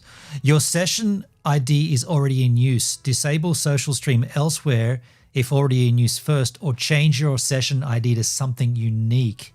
Now that's what's happening. So we've got a confliction here. Current session, this is what I'm seeing. You guys might want to see this as well. This is what I'm seeing, user sessions. So the one that's active right now, we want to disable. This default session contains all your existing sources and settings. Switching changes sessions will restart the application. Each session has completely separate settings, sources, and stored data. I want to end this session here. I want to end it. Can I not just end it? I'll just export those sessions just in case I needed to store them.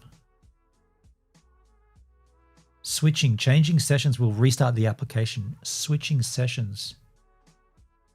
Changing sessions. Original data, active. Sessions, why can't I just change it then? Create a new session. I'll just call this test. Hang on. Cancel that. I want to get this session ID. Session options down here. Your unique session ID is below. I want that. And now I want to quit that, I think, and go back to the extension version, which I can't see for some reason. Okay, extension is active.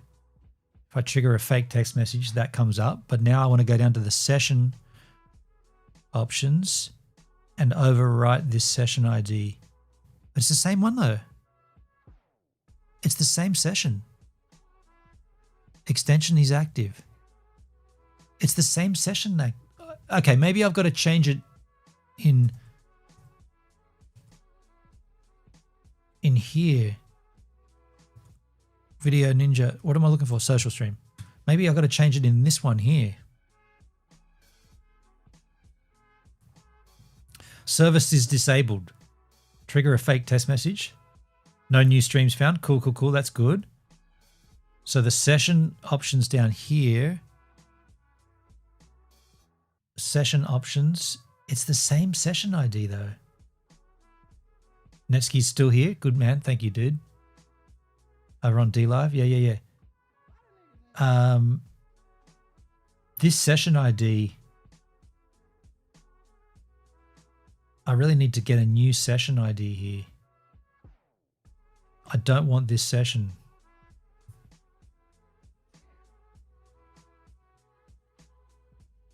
I do not want this session. Netsky's around. I'm around. Session options. Okay. Can I just turn this off?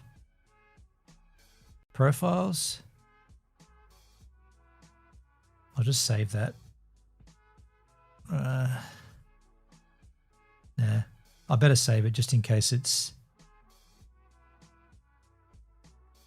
Save the current pro. I'll just save this profile. Just call it gives August 25. Just in case I need to come back to it. So it's definitely turned off there. So why can't I just quit that and then turn this action? I've just turned the extension off here. And now I'll turn it back on. It's back on. The session ID, it is the same, yet it's not working there. Yet if I send a test message, check this. The test message works.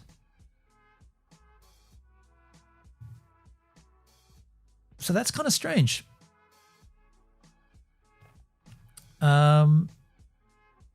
Why would that not work?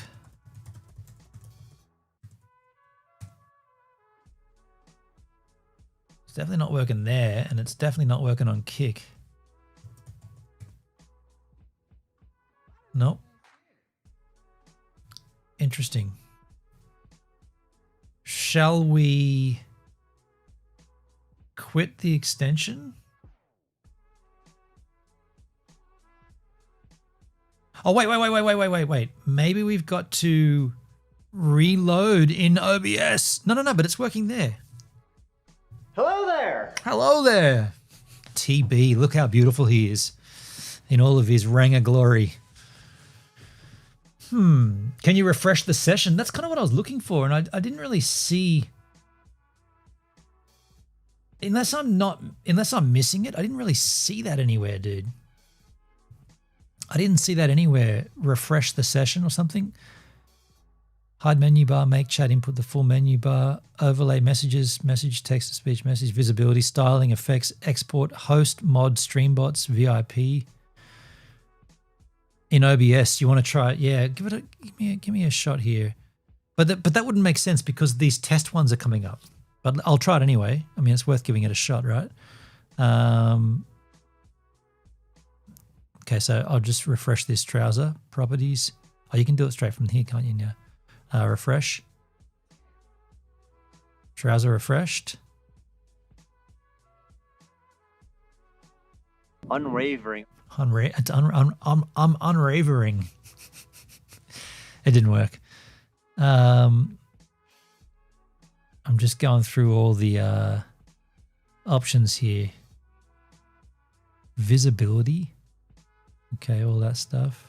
Styling, effects, chatbot, events dashboard, enable and customize emotes wall, hype meter and viewer count, tip jar, waitlist, flow actions, graphical poll, credits roll, leaderboard, interactive games, battle royale, ticker, world clock, word cloud, custom GIF commands, global settings and tools.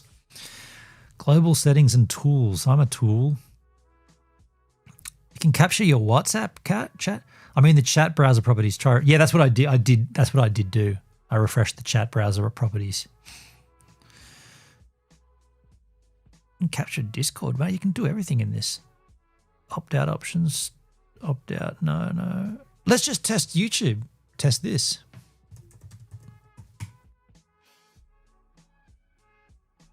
No, YouTube's not coming through either. So nothing's coming through. Okay.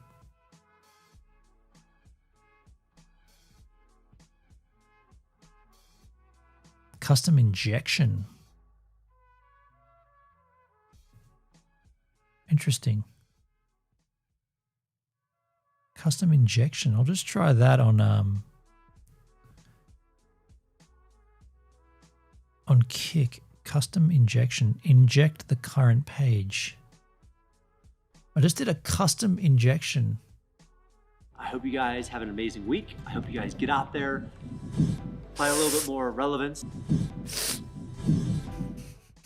Thank you there, Charles. Okay, profiles, export, session options. How did Bob's message get through? So the Bob's message. Not sure who Bob is. Okay, I'm going to open up the Discord and I'm going to find out what if I can. Oh, actually, you know what? Chat GPT from YouTube. There's no message from YouTube. You'll see them in you'll see them in the Beamstream chat. I don't see Bob's message. Oh, that's a test message. Read it. Read Bob's message. Looking good. This is a test message. That's a test, man. That's a test, dude. I can trigger tests. Check this. I can trigger a fake test message. There's another one from Bob. That's all working fine. That's why I'm finding it very strange. It is working as a test message. A fake test message is working. So why would that not be? Why would they not be working if they're working through? Oh, wait. Do we have to open up? Hang on. You've got to open up. You've got to pop out the chats, don't you? Hang on a second. I think there was something that we had to pop out the chats with this. This way? You got to pop out the chats, dudes.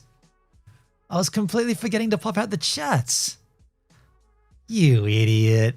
So yeah, okay. So I knew there was something. So let's just do this now. I'll pop out all the. Actually, let me.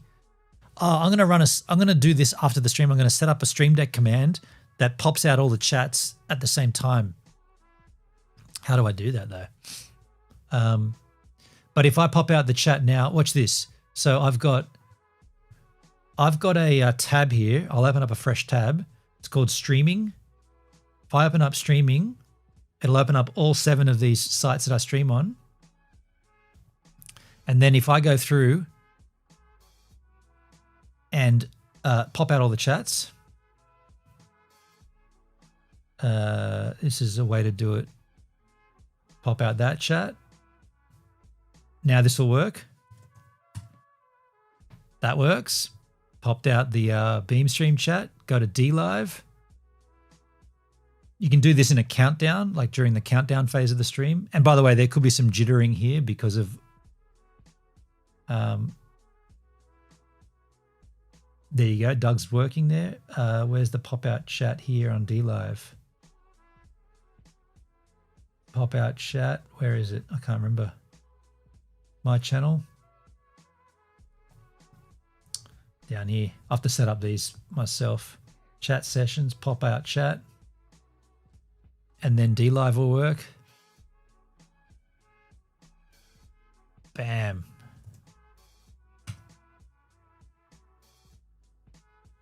There's DLive. Oh, but we're getting that double. Oh, and I know why. Okay, I know why we're getting that double. That's because we had over in Beamstream, we have to change the chat settings. No, up here. Showing everything. We got to turn off. No, turn off multi-chat here. So multi-chat is now turned off.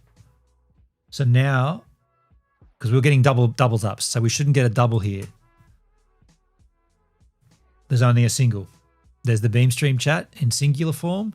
And if we go to DLive and chat here, has singular spelt terribly. No, but it's double again. What? The smeg? Oh, I know why that is too. I know why that is. It's because we have the Beamstream chat open. The one we don't need to pop out is the Beamstream one. So if we close this, close the Beamstream chat, and now there will only be one. There'll only be one in DLive. Bingo, bango. And that's that. And then we could also go to Trovo and do that on the pop out. I wonder if the DLive pop out chat, is it the same URL? Fill that hole. Is it the same URL each time? Fill the hole. I reckon it is, isn't it? Either way, I'm going to open up this streaming tab. And I'm going to grab each of them, aside from Beam, DLive. I'm going to put this into this URL. I'm going to put it into a stickities note. Because I want to set up a Stream Deck command to pop all these out. So that's DLive. I'll just get the URLs out of here in one go. Here comes Trovo. Trovo, I'm live. Go to my channel here.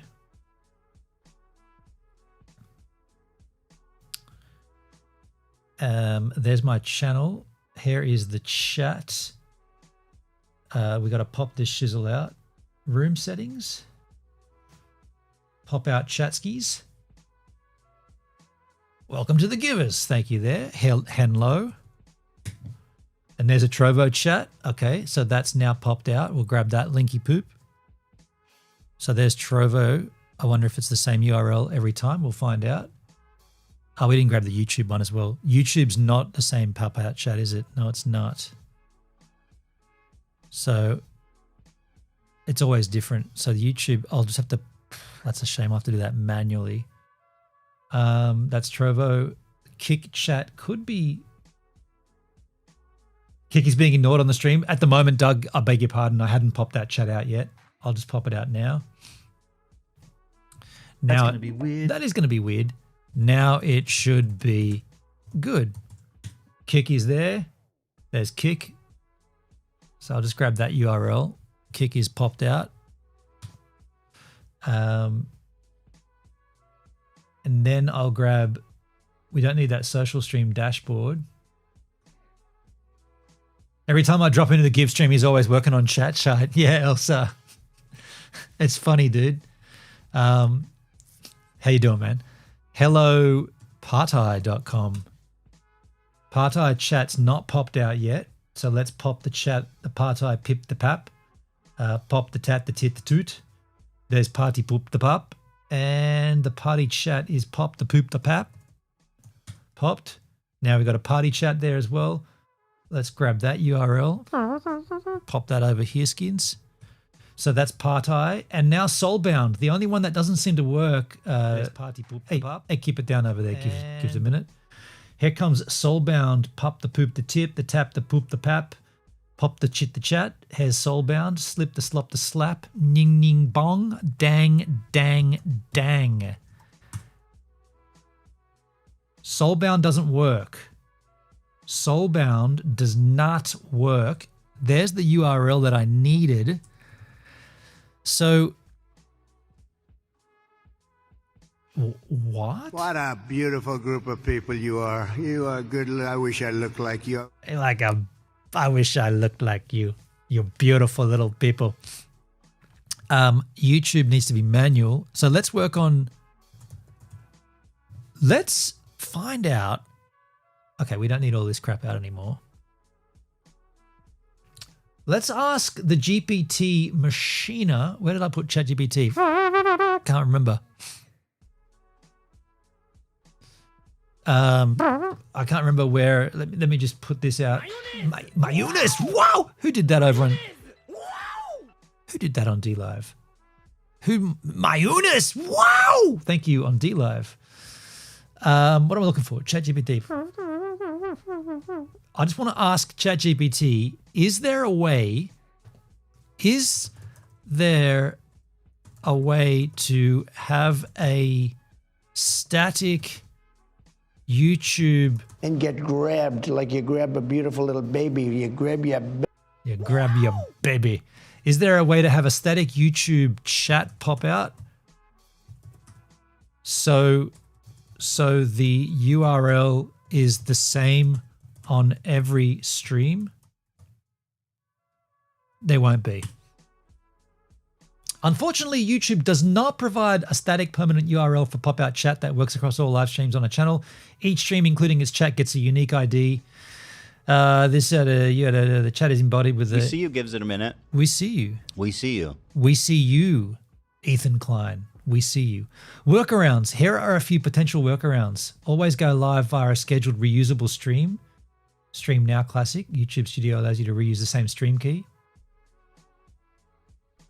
Embed live chat on your website. If you're embedding your stream on a website, you can dynamically generate the chat embed. For example, starting an iframe, there's the chat, your video ID.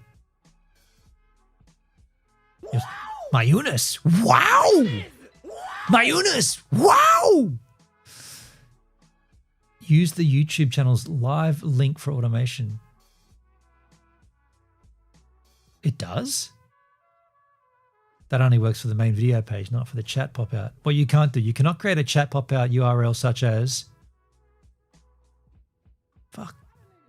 Pro Solution API bot integration. If you're a developer using a streaming bot, you can use the YouTube data API to fetch the active live chat ID from your current live broadcast. Use that ID to display or interact with that chat via API. Okay. Okay. So there's no real way to do it. Okay, well, that's all right. That just means every time I go live, I'll have to punch in the YouTube one individually. But if I have those links that I've generated into a Stream Deck command or part of my start stream command, and they'll pop out into a separate tab, then we should be good. Isn't that weird, though, that of all the issues that I tried fixing, the actual issue was Social Stream Ninja being too resource intense? I didn't even consider that. Like I genuinely didn't even think that that'd be a potential issue. Weird. That is going to be weird. Oh, what about Soulbound? We're going to bring Soulbound in somehow. Soulbound, how we do that? We'll have to go back over here and then add a manual.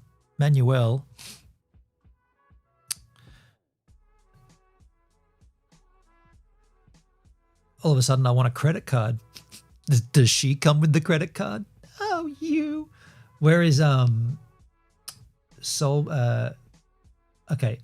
manually adding a chat overlay, mechanics, text-to-speech, vis styling effects, chatbots, configure LLM service providers. Interesting. Chatbot primary overlay page.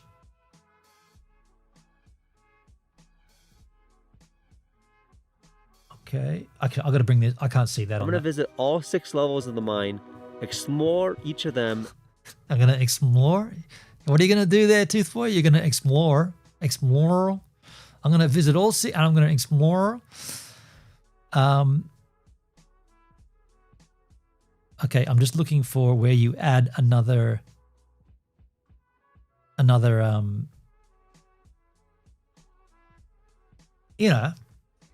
know what I'm saying? You know what I'm saying? Do you know what I'm saying? Do you know what I'm saying? Yeah, I'm trying to say, where do you add another site to this list? Credit rolls, leaderboards, interactive games, battle royale, ticker, okay, word count, custom gifts, global settings, optimal chats services, opt-in services. These services require you to manually opt in. Capture WhatsApp, capture Telegram, capture Instagram, capture Slack, Teams, Google Meets, Chime, X embedded page feature. Disable YouTube, disable Kick. No. These opt-out options don't disable sending message. Miscellaneous, feature tools, oddball enhancements.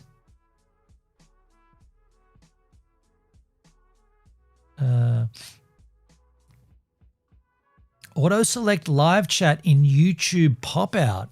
Auto select live chat. I'll take that on. Custom injection. Force inject SSN into specific sites if not set up to automatically do so. Useful for self-hosted chat services where you might be hosting it on your own domain. Well, I'm not, but let's see if that works for Soulbound. The Soulbound of the TV machine. Where's my show pop out? I've got that here for the Soulbound machine. It's got it all the way to the bottom. Mechanics. Let's inject some Soulbound. From whence did it go? I lost it.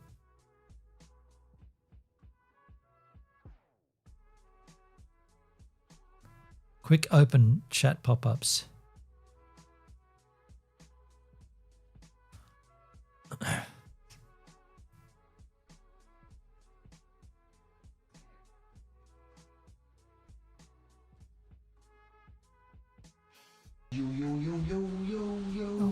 Wow. Therein lies the joy. Do you know what? There's an actual custom URL. Here's a custom URL. Open chat. I think it just worked. Here? Nope. Wow. Interesting.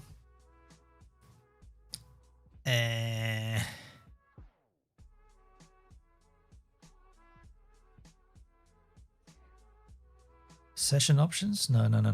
How do you add a new streaming chat and dock overlay?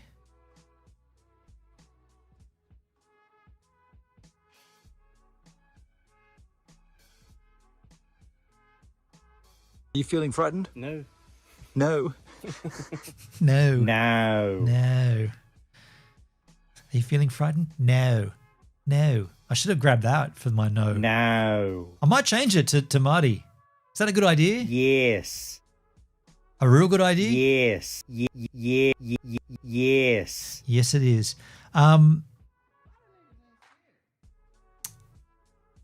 Okay.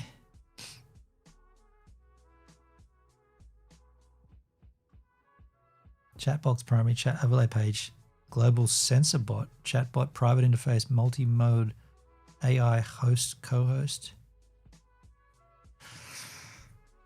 I guess I don't know how to do this. All told, let's go to socialstream.ninja. I'm going to put this up on the page so you can follow along with me. If there is somewhere here. They were getting yippy, you know. They were getting a bit yippy. Features, download guides. How do you add another? Once installed, open your streaming platform's chat in a browser. Click the Social Stream Ninja extension icon in your browser toolbar. Click Enable Extension. Open the dashboard link. Yeah. Connecting to different platforms.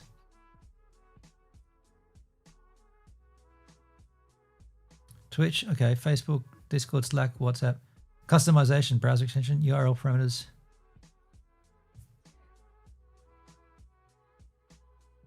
I want to add another. I want to add a. America is a nation that can be defined in a single word. I was going to excuse me. That's not a single word. No, it is not. Should I use the browser extension or the standalone app? The standalone app is recommended for most users. No. America is a nation that can be defined in a single word. I was going to excuse me. That is not a single word. That is not a single word.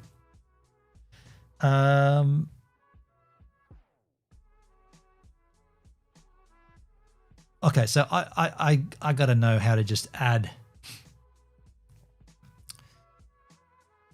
Open your streaming platform's chat in a browser. Yes.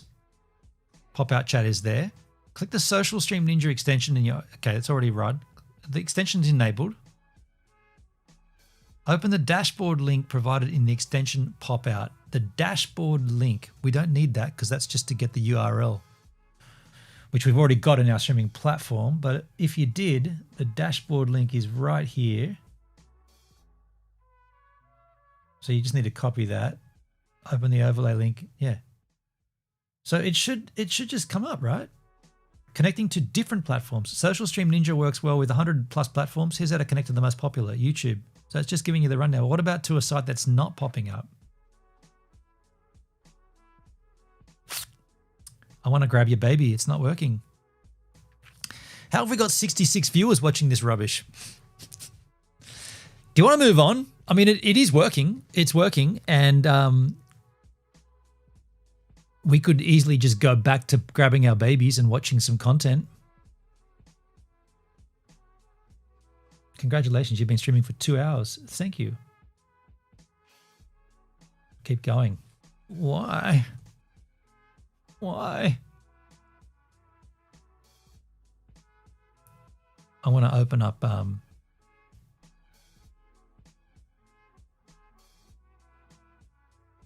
it's awfully quiet in here.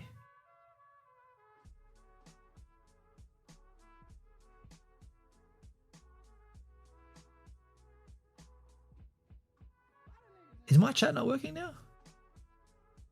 No, it's just you guys have just been quiet. Hello.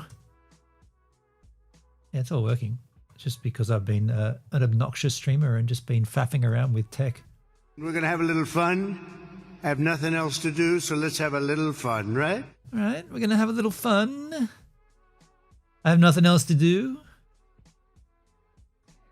I have nothing else to do. Let's have a little fun and grab your baby. All of these are working. Okay. Grab that baby. Close the window. I don't want to close all those. that won't work. Let's move on and watch some content. Where was... What were we watching? We had... Oh, we got some videos here. Okay, let's grab our baby. The Unlucky Country by Dan Harmon. Australia, one of the best surf destinations on the planet. With every type of wave you could ever hope to surf. From the famous right-hand points in Queensland to the deadly south coast slabs of New South Wales. Hey. From Noosa to Nalu, Australia has waves for everyone. However, underneath its surf culture, Australia has a dark and deadly aspect to it. It does? A man is fighting for life in a critical condition after being attacked by a shark at a popular beach on the New South Wales mid-north coast. Lucky to be alive after surviving a terrifying shark attack off Albany. The surfer has saved his own life after being attacked by a great white shark. A desperate search has so far uncovered a damaged surfboard, and there is no sign of the much. I don't know if I want to watch this. Frightens me, you know. I like surfing. I'm scared shitless of this. Love victim.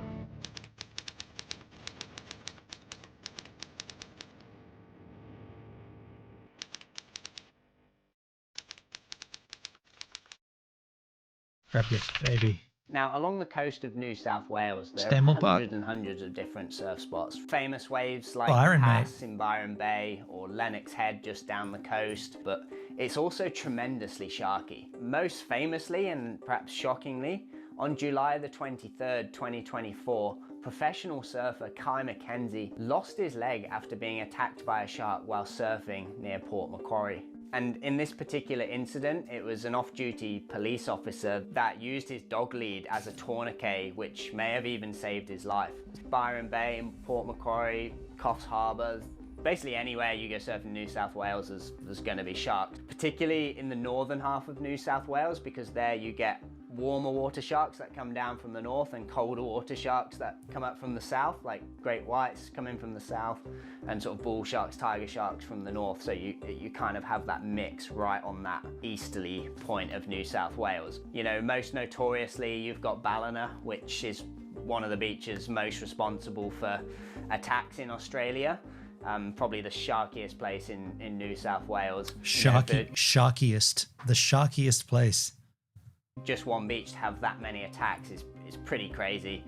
I've surfed there once and just didn't enjoy it at all, because I guess it's all in your head, but it just has that reputation. You've got the river mouth right there. You just know in your head how sharky it is, how many attacks have occurred there. I'm sure a lot of you guys surf it like fairly regularly, but I guess it always has that sort of feel to it. Like, let me know if you live there. So there are several contributing factors as to why New South Wales is so sharky. The first is climate. So New South Wales has a long, temperate coastline that's perfect for both humans and sharks. Waters are rich in fish and marine life, and the warm East Australian current brings tropical species, including sharks, down. Could be time for a culling of the great white, just saying.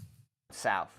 And there's lots of estuaries and river mouths in the area, which attract bait fish and therefore attract sharks. So out of all of the Australian states, New South Wales has the highest population, most of which live by the coast. That said, New South Wales has some of the most robust shark monitoring technology out there, and their system includes drum lines, drones, and shark tagging. So we know more about where sharks are, and that makes it seem like there are more around.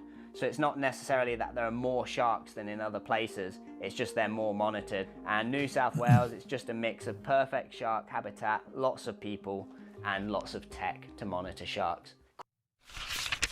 We all know Queensland for its famous right-hand points of the Gold Coast and the Sunshine Coast, you know, places like Snapper and the Superbank, Kira, Burleigh, Noosa Heads, you know, all those amazing waves. And while Queensland might not be as sharky as New South Wales, there are still a lot of sharks here. Unprovoked attacks as opposed to people provoking it? Tiger sharks and bull sharks are common here, especially in warmer tropical waters, whereas the Brisbane River and canals on the Goldie are all full of bull sharks. There was an attack back in 2023 that occurred at Greenmount Beach, which is actually part of the Superbank, and it's really unusual, this one, because obviously there's sharks present there, but it's so crowded and usually the water's fairly clear, so it's like the last place you're surfing and thinking of sharks. But a man was actually attacked and killed by a great white shark while surfing at Greenmount. So obviously notorious spots include the Gold Coast. You've got lots of surfers, there are sharks there, so they're always gonna meet each other at some point. Again, same thing with the Sunshine Coast.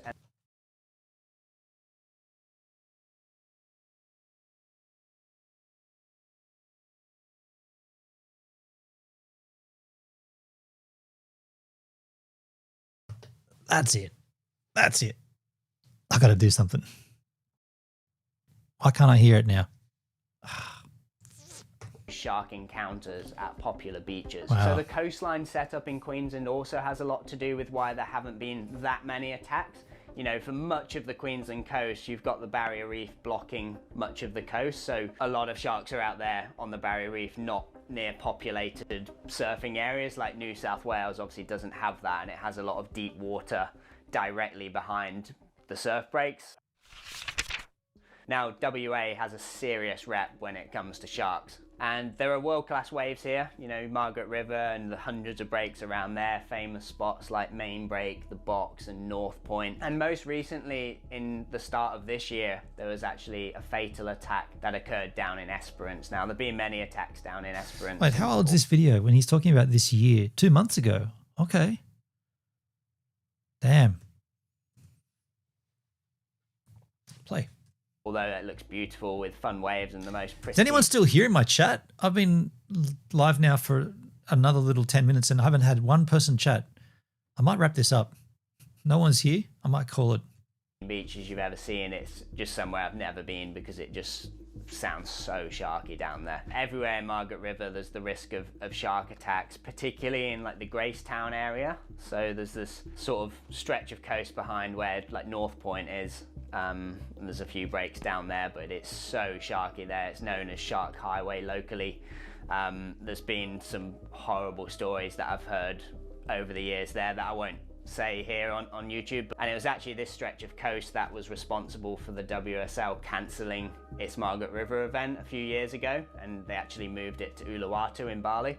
So WA's coastline is massive and way more rugged and remote than the East Coast. So with less human development, it equals more natural shark habitat with undisturbed feeding grounds and fewer deterrents. Now, the whole southwest corner of WA is notorious for its great whites. It's got a huge great white population with cold, nutrient-rich waters full of seals, sea lions and whales.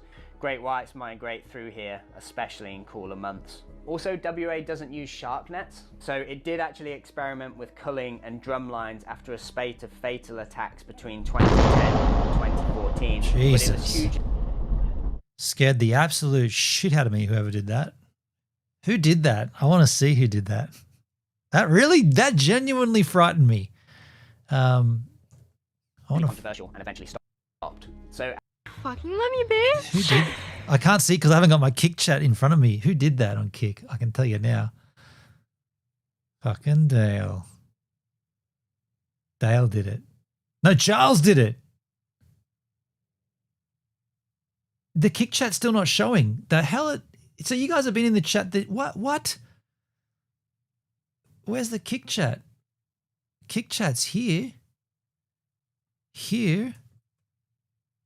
Awesome. So it's not showing. Why is it not popped out? Fuck. Is none of this working? I thought this was working. None of it's working. Refresh my trousers here.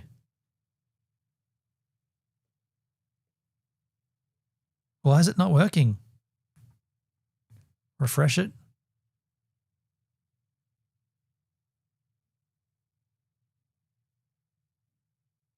I refreshed it and it's not there. What the fuck, man? I'm over this. Not working for 20 minutes. I wondered why it went all quiet for so long. What's going on, man? It's not reliable. Trigger a fake text message isn't even working. Extension active. Turn it off. Turn it back on. Okay, that's working there. Now are these going to work?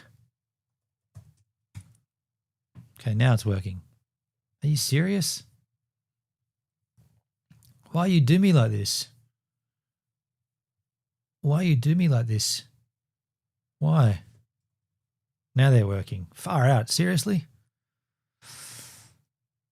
I might have closed down a window inadvertently before when I was going on my closing rampage, but now it appears to be... That's going to be weird. That's going to be weird. That's going to be weird. There's a little trick there, I guess, a little indicator. If I don't respond and you're chatting, trigger an alert, because if the alert works and I don't see the alert in the chat, then you know something's wrong. And that's an indicator. Good indicator, a good way to indicate that. Where was my surfing video? Here we go.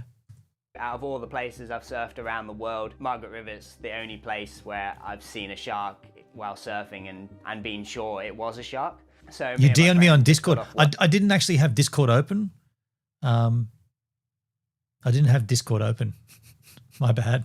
But that Elsa and Charles, whoever, I think Charles did that before. That's a good way to get my attention. Let me tell you, that's frightening. That is the lightning bolt that almost killed me.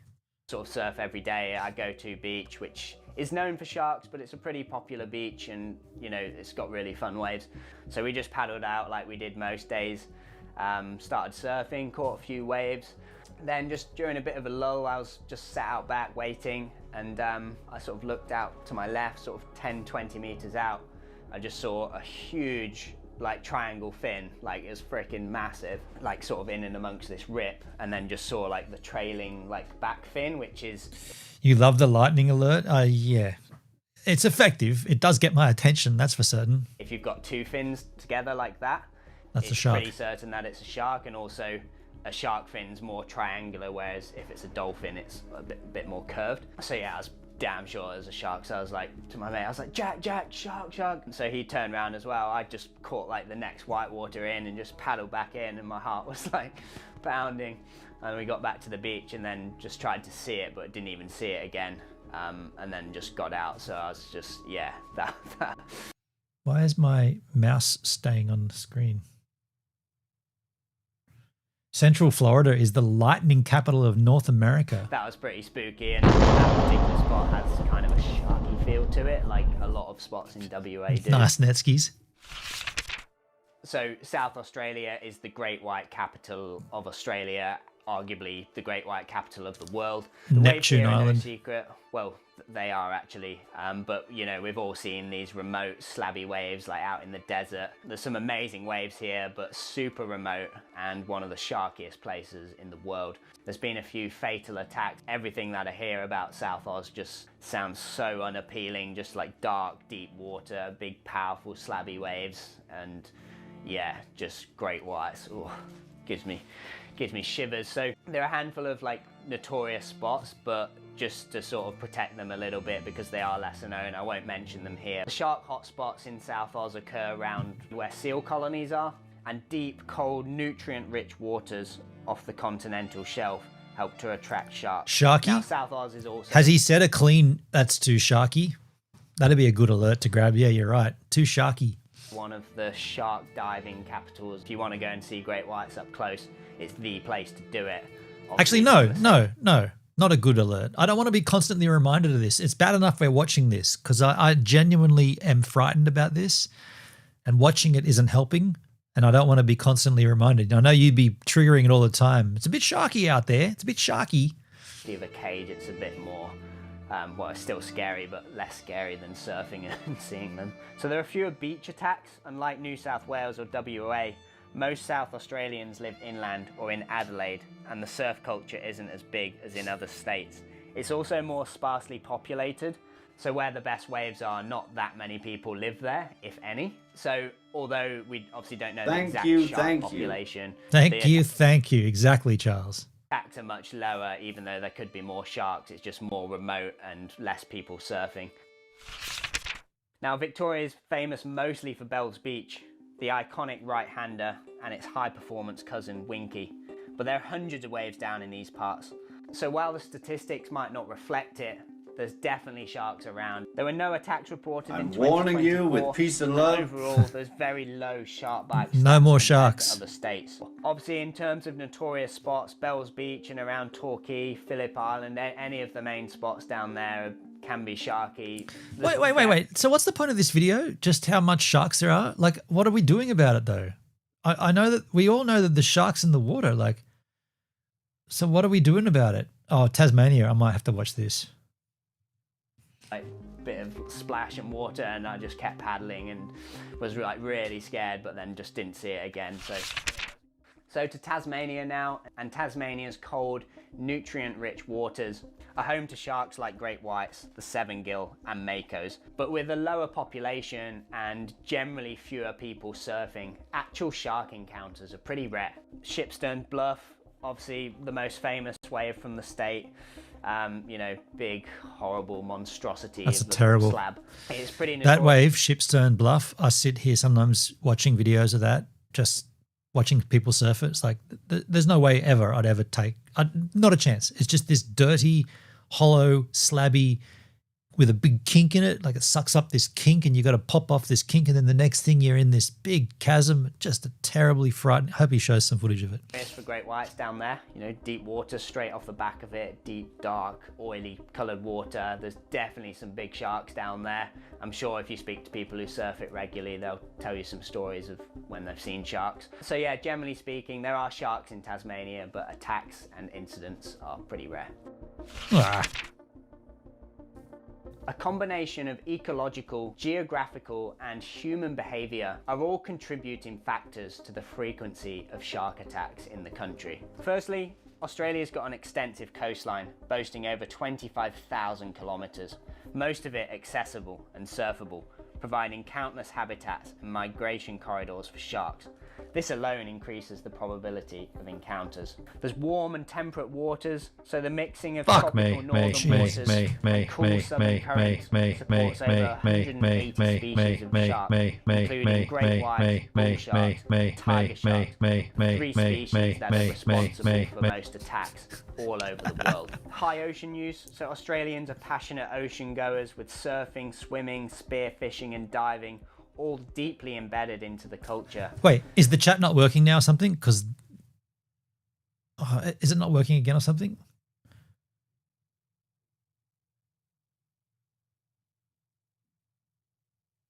Is the chat not working?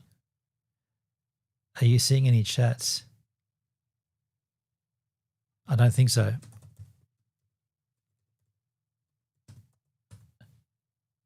No. Chat seems to be working there.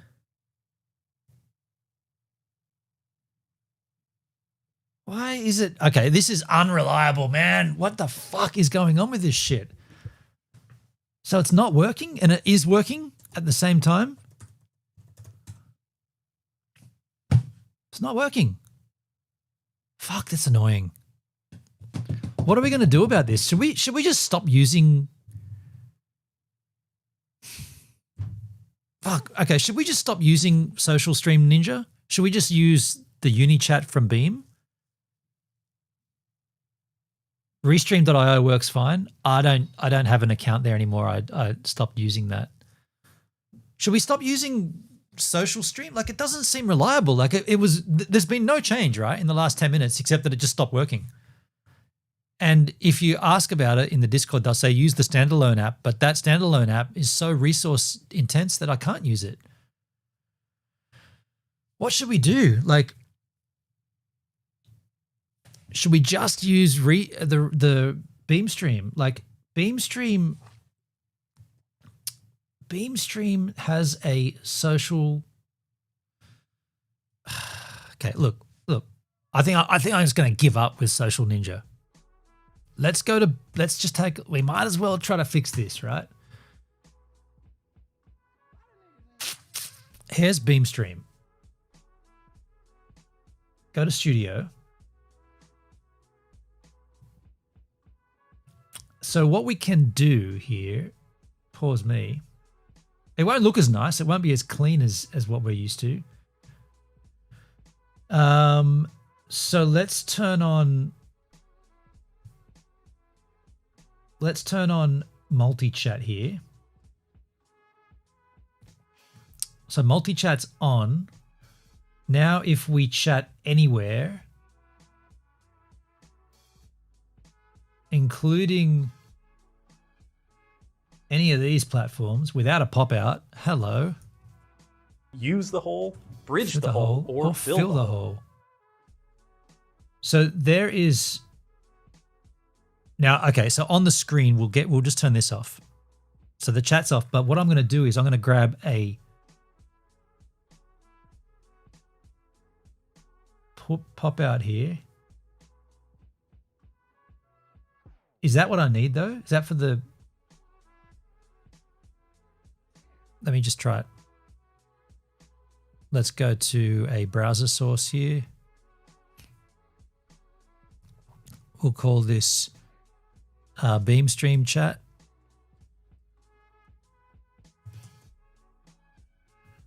Beam Stream Chat, we're just going to punch it in. It's going to look horrible. It actually looks fine, dude. It looks fine. What have we been faffing around with Social Ninja for? That looks fine to me. That looks fine. Let's obviously size it up properly. Sizing it up. Width, we'll put it down to, we'll try 600. Needs to be less. 600 by 400. Too small. 500 looks fine. I mean, that Netscape, that looks fine, right? Beam, we should just use the Beam Stream Chat, dude. I think we're going to. And I won't have to pop out anything anytime. So that's it there.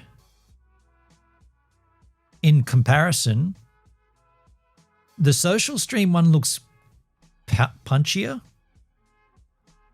So can we adjust that? Can we adjust by using a filter on it? Filters. Effect filters. Color correction. We'll just give it some more saturation. So it's punchier. That's heaps more saturated.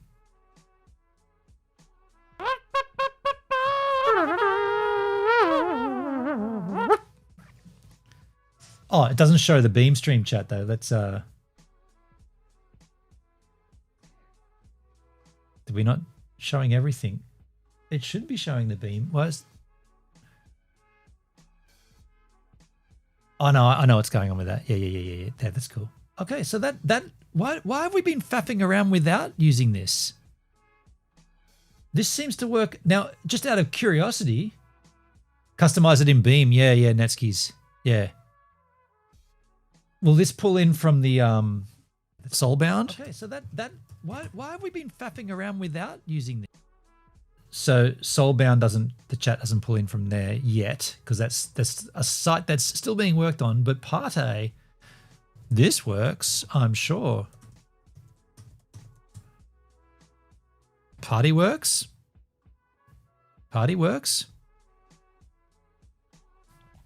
I'm going to pop this out. I think I'm just going to use this from now on. So let me just close that window. In my streaming chat, it's going to go to change this. This is my pop-out chat for the window here. Streaming. Going to bookmark this. Bookmark this tab into streaming, Beam chat. I'll just call it Beam chat. Oh, Beam pop-out chat. And then I'll just manage these bookmarks because I'm going to get rid of.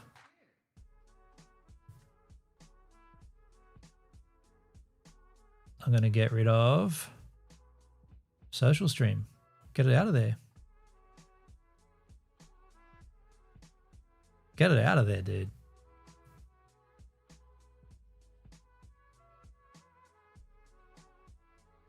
So, okay. I think it's a bit too saturated. Filters, color correction, saturation. Turn it down a bit. What about the contrast? Too much contrast. Brightness can go down, too far down. Set that to 0. Opacity. I kind of want to just take the opacity away from the chat messages, but I don't think you can.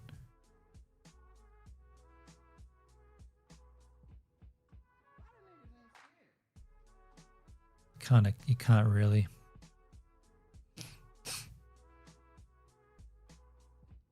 I just changed it slightly, but so now I'm 100% certain if you chat in any of the platforms, it'll come up for me. On stream, on screen, and I don't know why I've persisted in using social stream. I mean, okay, I know why, because the chat, this works, I'm sure of it, 100%. There it is. Yeah, so I don't know, like, all I got to do now is copy this across to here. We'll get rid of that stream chat, social stream ninja chat. Get rid of that. And I'll grab the one from here. Where is it? Beam stream chat. Check your trousers. Check your trousers. Refresh your browsers. And there'll be nothing to do when I start a stream. I won't have to pop anything out. Copy. Brave. Check your Brave trouser browser. Let's paste this in here. Paste. And I'll just change the sizing. Is this going to change it over there though? I don't think it will. No, it shouldn't.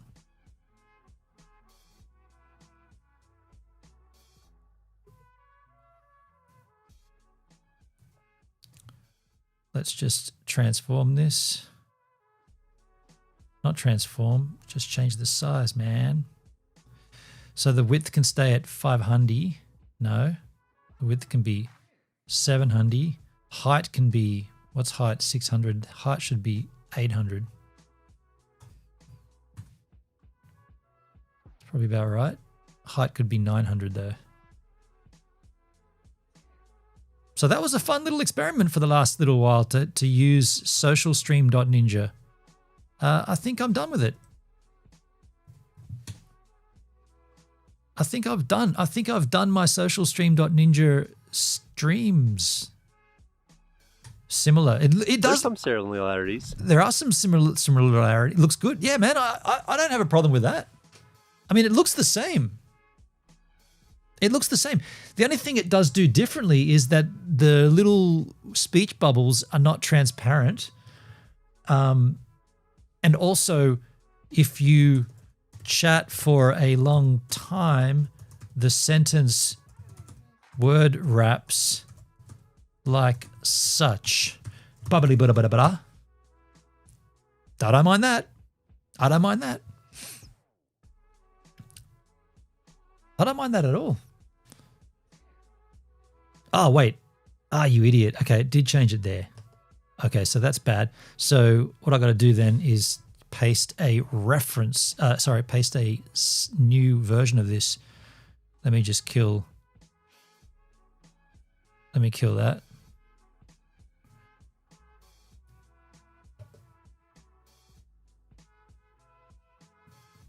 Is lag fixed? Everything's fixed, dude. There's no. I'm not getting any encoded overloads at all. Nothing. I haven't had one in like since we shut down the social stream. It's completely fine. Nothing. No lag. Nothing. It's perfect. It's absolutely perfect. I would like to see what are. Oh, hang on. I've got that still there. Sorry, my bad. Social Stream Ninja was still there. Hang on. I've doubled up for a second. Just got to bring this down.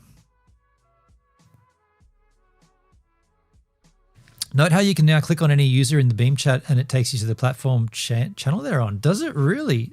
I guess that's in Beam Stream itself. So if I go over here and I click on any user in Beam chat, takes you out to Kick. Hey, that's pretty rad. Oh, wow. That's sweet, dude. By the way, do I not follow you? Yeah. No. It's updated this week. Okay. So are there features in here that we can morph? Can we can we manipulate the Beam? How do I faff around with the Beam Stream chat? Good info. Yeah, that is pretty cool. That's pretty slick.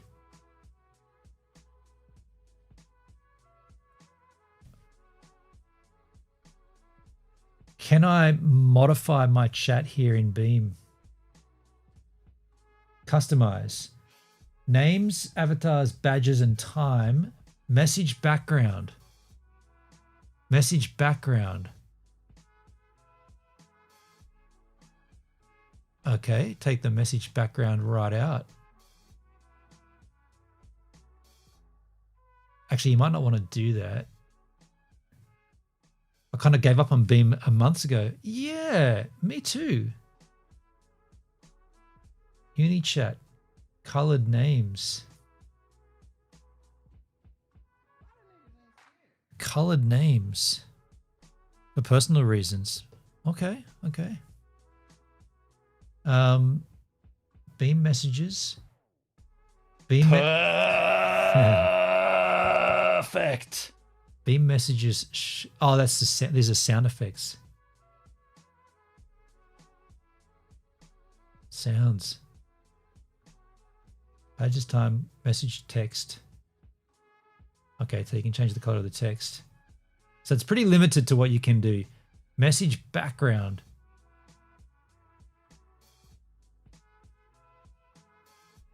I guess I just wanted the opacity of that to be not quite the full shoobity boopity bra boop. Now refresh that trouser. Does that not refresh it here though? Message background. Oh, that only refreshes it there, I think. Yeah. Yeah, that refreshes it there only. Wait, does that change the URL though? Hang on, let's just try this. Yeah. So when you change the coloring in the chat here, it doesn't change it in the pop out. Wait, does it change it here though? It does change it there. What is that hideousness? That's the color of the chat.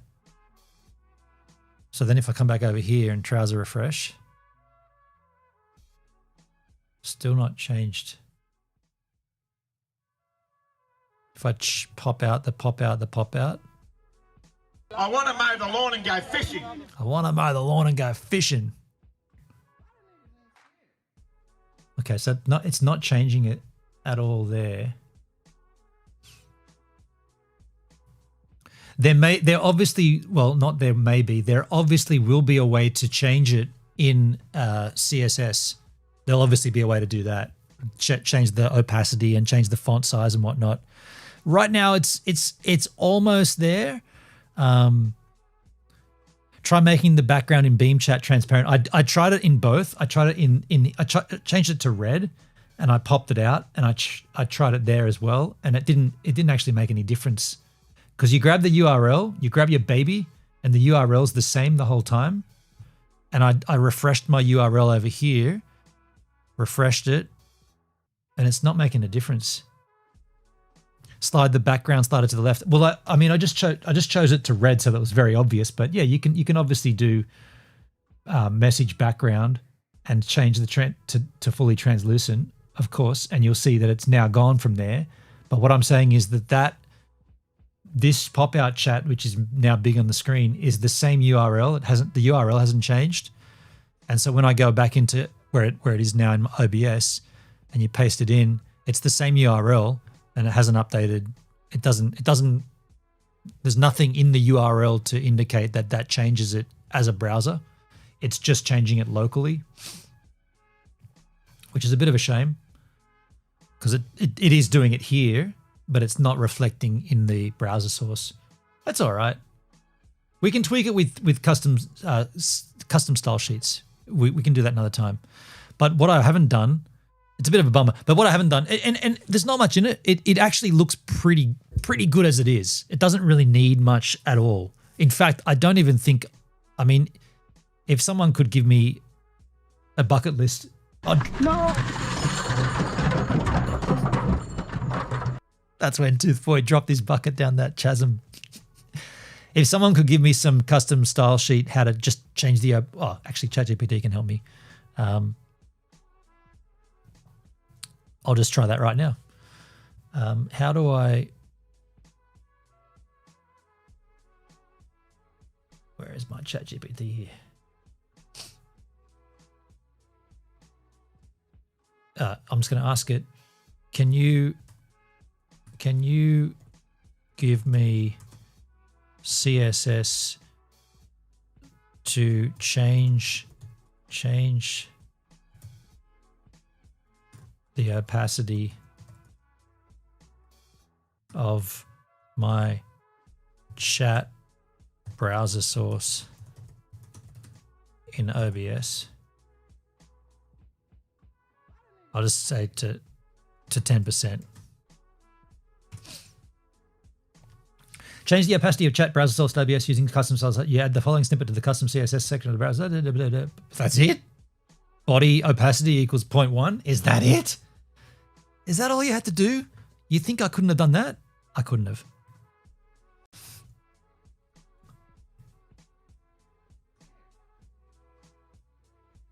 That changes everything. That changes everything. Okay. Okay. Pro tip, that changes everything inside the body to 10%. If you only want to dim the messages, not the background or other elements, you can instead target specific chat elements. Okay. I only want to want to target the speech bubble behind the text. Got it. You only want to reduce the opacity of the background speech bubble, not the text itself. Okay, this requires targeting the specific container. There's most common chat overlays. I'm going to assume that the speech bubble uses the most common coding around. Hope so. Let me just put it back. I'll just get that out first. So now it should be back to normal. There it is, back to normal. Let's just put this in now, the new custom style sheet. And let's see. Didn't really work. Didn't really work. If your speech bubble uses a separate wrapper, try this.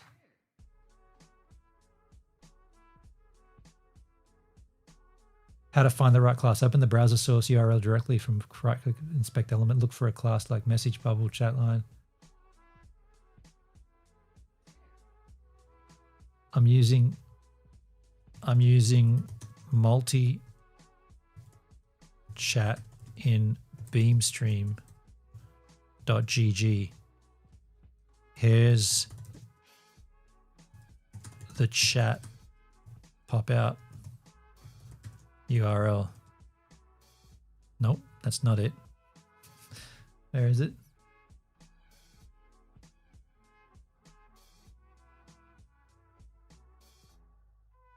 Unichat in Beam. Yeah. What did I say?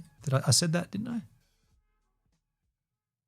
I'm using Unichat. Sorry, not multi-chat. Thank you, man. Unichat in beamstream.gg. Here's the URL. Searching the web. Thanks for the Unichat link and info. Since the web tool can't fetch the live page right now, here's how you can manually identify the bubble. Open the URL in Chrome, right-click on the message bubble, choose Inspect. In the Elements tab, look for something like, okay, let's do that. We'll inspect. Oh, but now there's no opacity here because I've changed it. What? No, there is. Sorry, there is. There's still an opacity there. Right-click, inspect. I'm not in Chrome, but I'm in Brave, which is basically the same thing.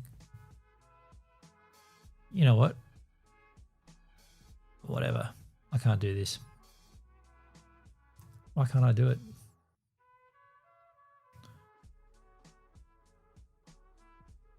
Why won't it let me inspect it?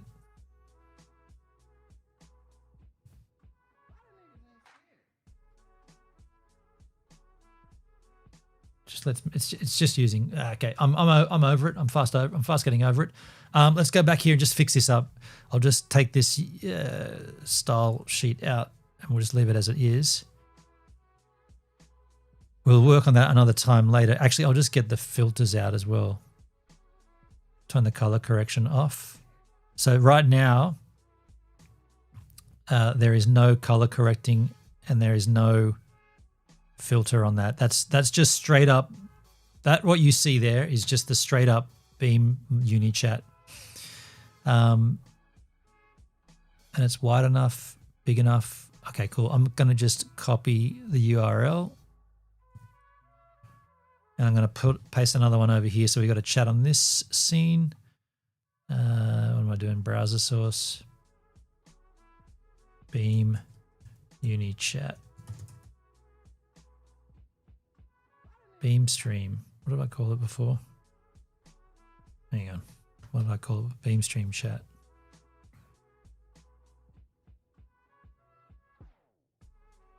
Beam stream chat.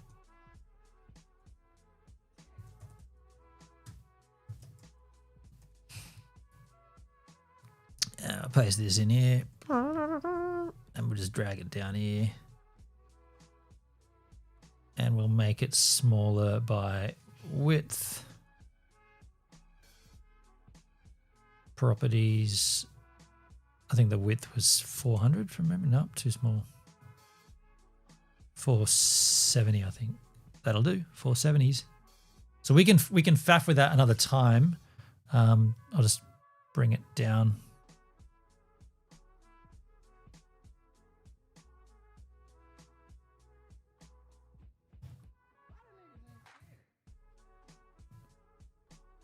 Social Stream Ninja. That's pretty much the same as what that was. We'll just leave that there so we can compare for it every now and then. The text looked cleaner on the Social Stream Ninja one, but it's only very, very minimal. Like the change is subliminal, right? Is it not working? Is it not working now? Please tell me it's working. It's working? It's working there. No, it's working there. Just check that it's working on YouTube. Where's my YouTube chat? That'd be funny if the biggest platform wasn't working. Yes.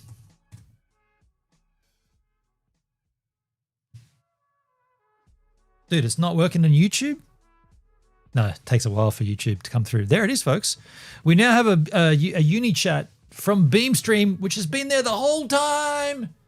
And I wasn't using it because I was trying to use Social Stream for some reason. I don't know why I just decided to use that. What happened?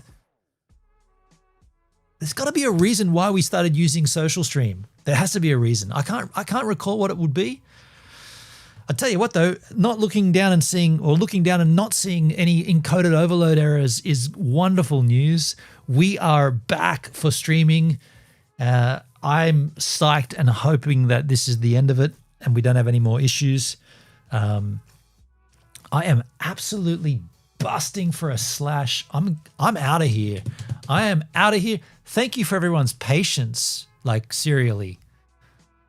Because Uni Chat didn't have all the chats all the time, it did it not. It's like how it doesn't have Soulbound right now. I might ask for that in the Discord. I'm also using autofocus, and I don't like looking at my hideous head in such good focus.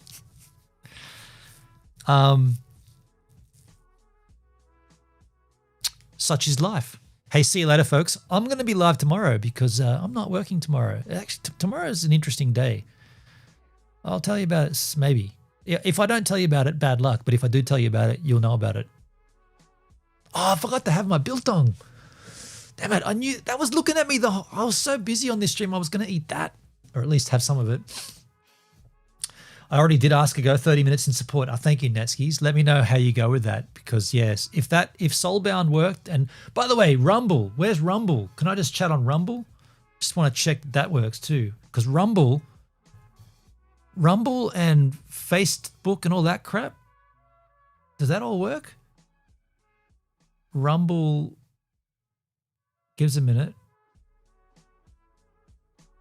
Sign in. Am I not signed in here? Let me just sign in here. Because it'd be good if Rumble all pops up all the time, because that was always a bit of a hard one to navigate. I'm live. I'm live on Rumble. Pops up all the time. Shut up, me. Shut up. There it is. Rumble pops up. Right on the bing bong banger. That's cool. That's cool. It's working. It's working on Beam. It's working on Rumble. It's working on DLive. What are the other little sites I use over here? What about Facebook? I'm live on my Facebook. Let me see about that, shiz. Oh. What about Facebook? I'm live on my Facebook machine. This will be interesting. I'm live on Facebook. Hello.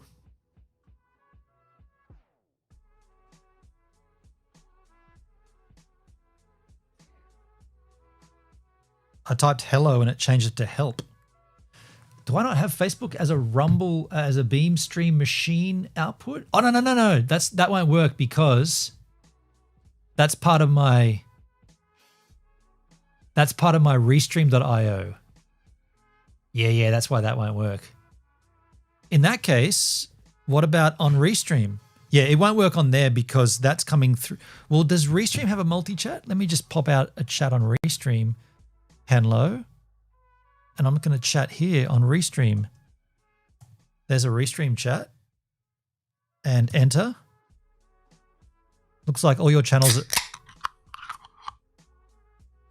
Exclamation drink. Chat settings. All your channels are read-only, so you can't reply. Okay, in that case...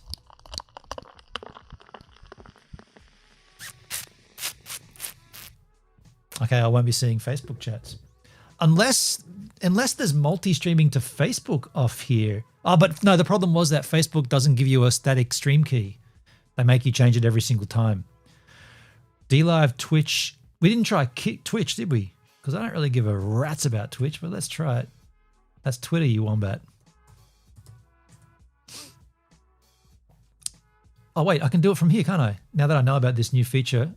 Oh, but there's no one chatting from Twitch. Beam stream. Can I just go from there? Oh, no, that changes the stream key and all that crap. Let's go to Twitch. Twitch machine. Log in skis. I'll just log myself over there. Dude, it's rad not having any issues now.